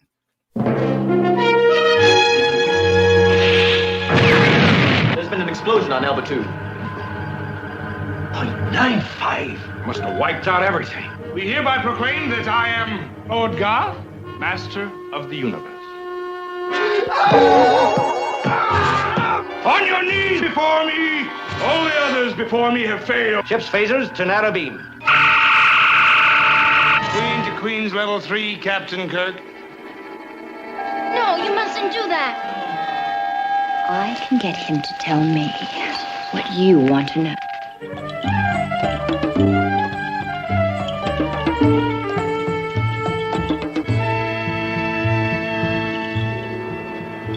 I think I knew I loved you from the first moment I saw you.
And the ways our differences combine to create meaning and beauty.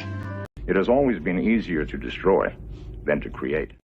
Well, now you have something new to think about. Carry on. All right, move along. Done. Stop it. Get off of the things. Go outside. Get some food. It's like, it's a time of day where you live. Go do something. Shut up, Snoopy. I don't care. You smoke too much. Let's go. Let's go adventure. Let's go explore. See you around the galaxy.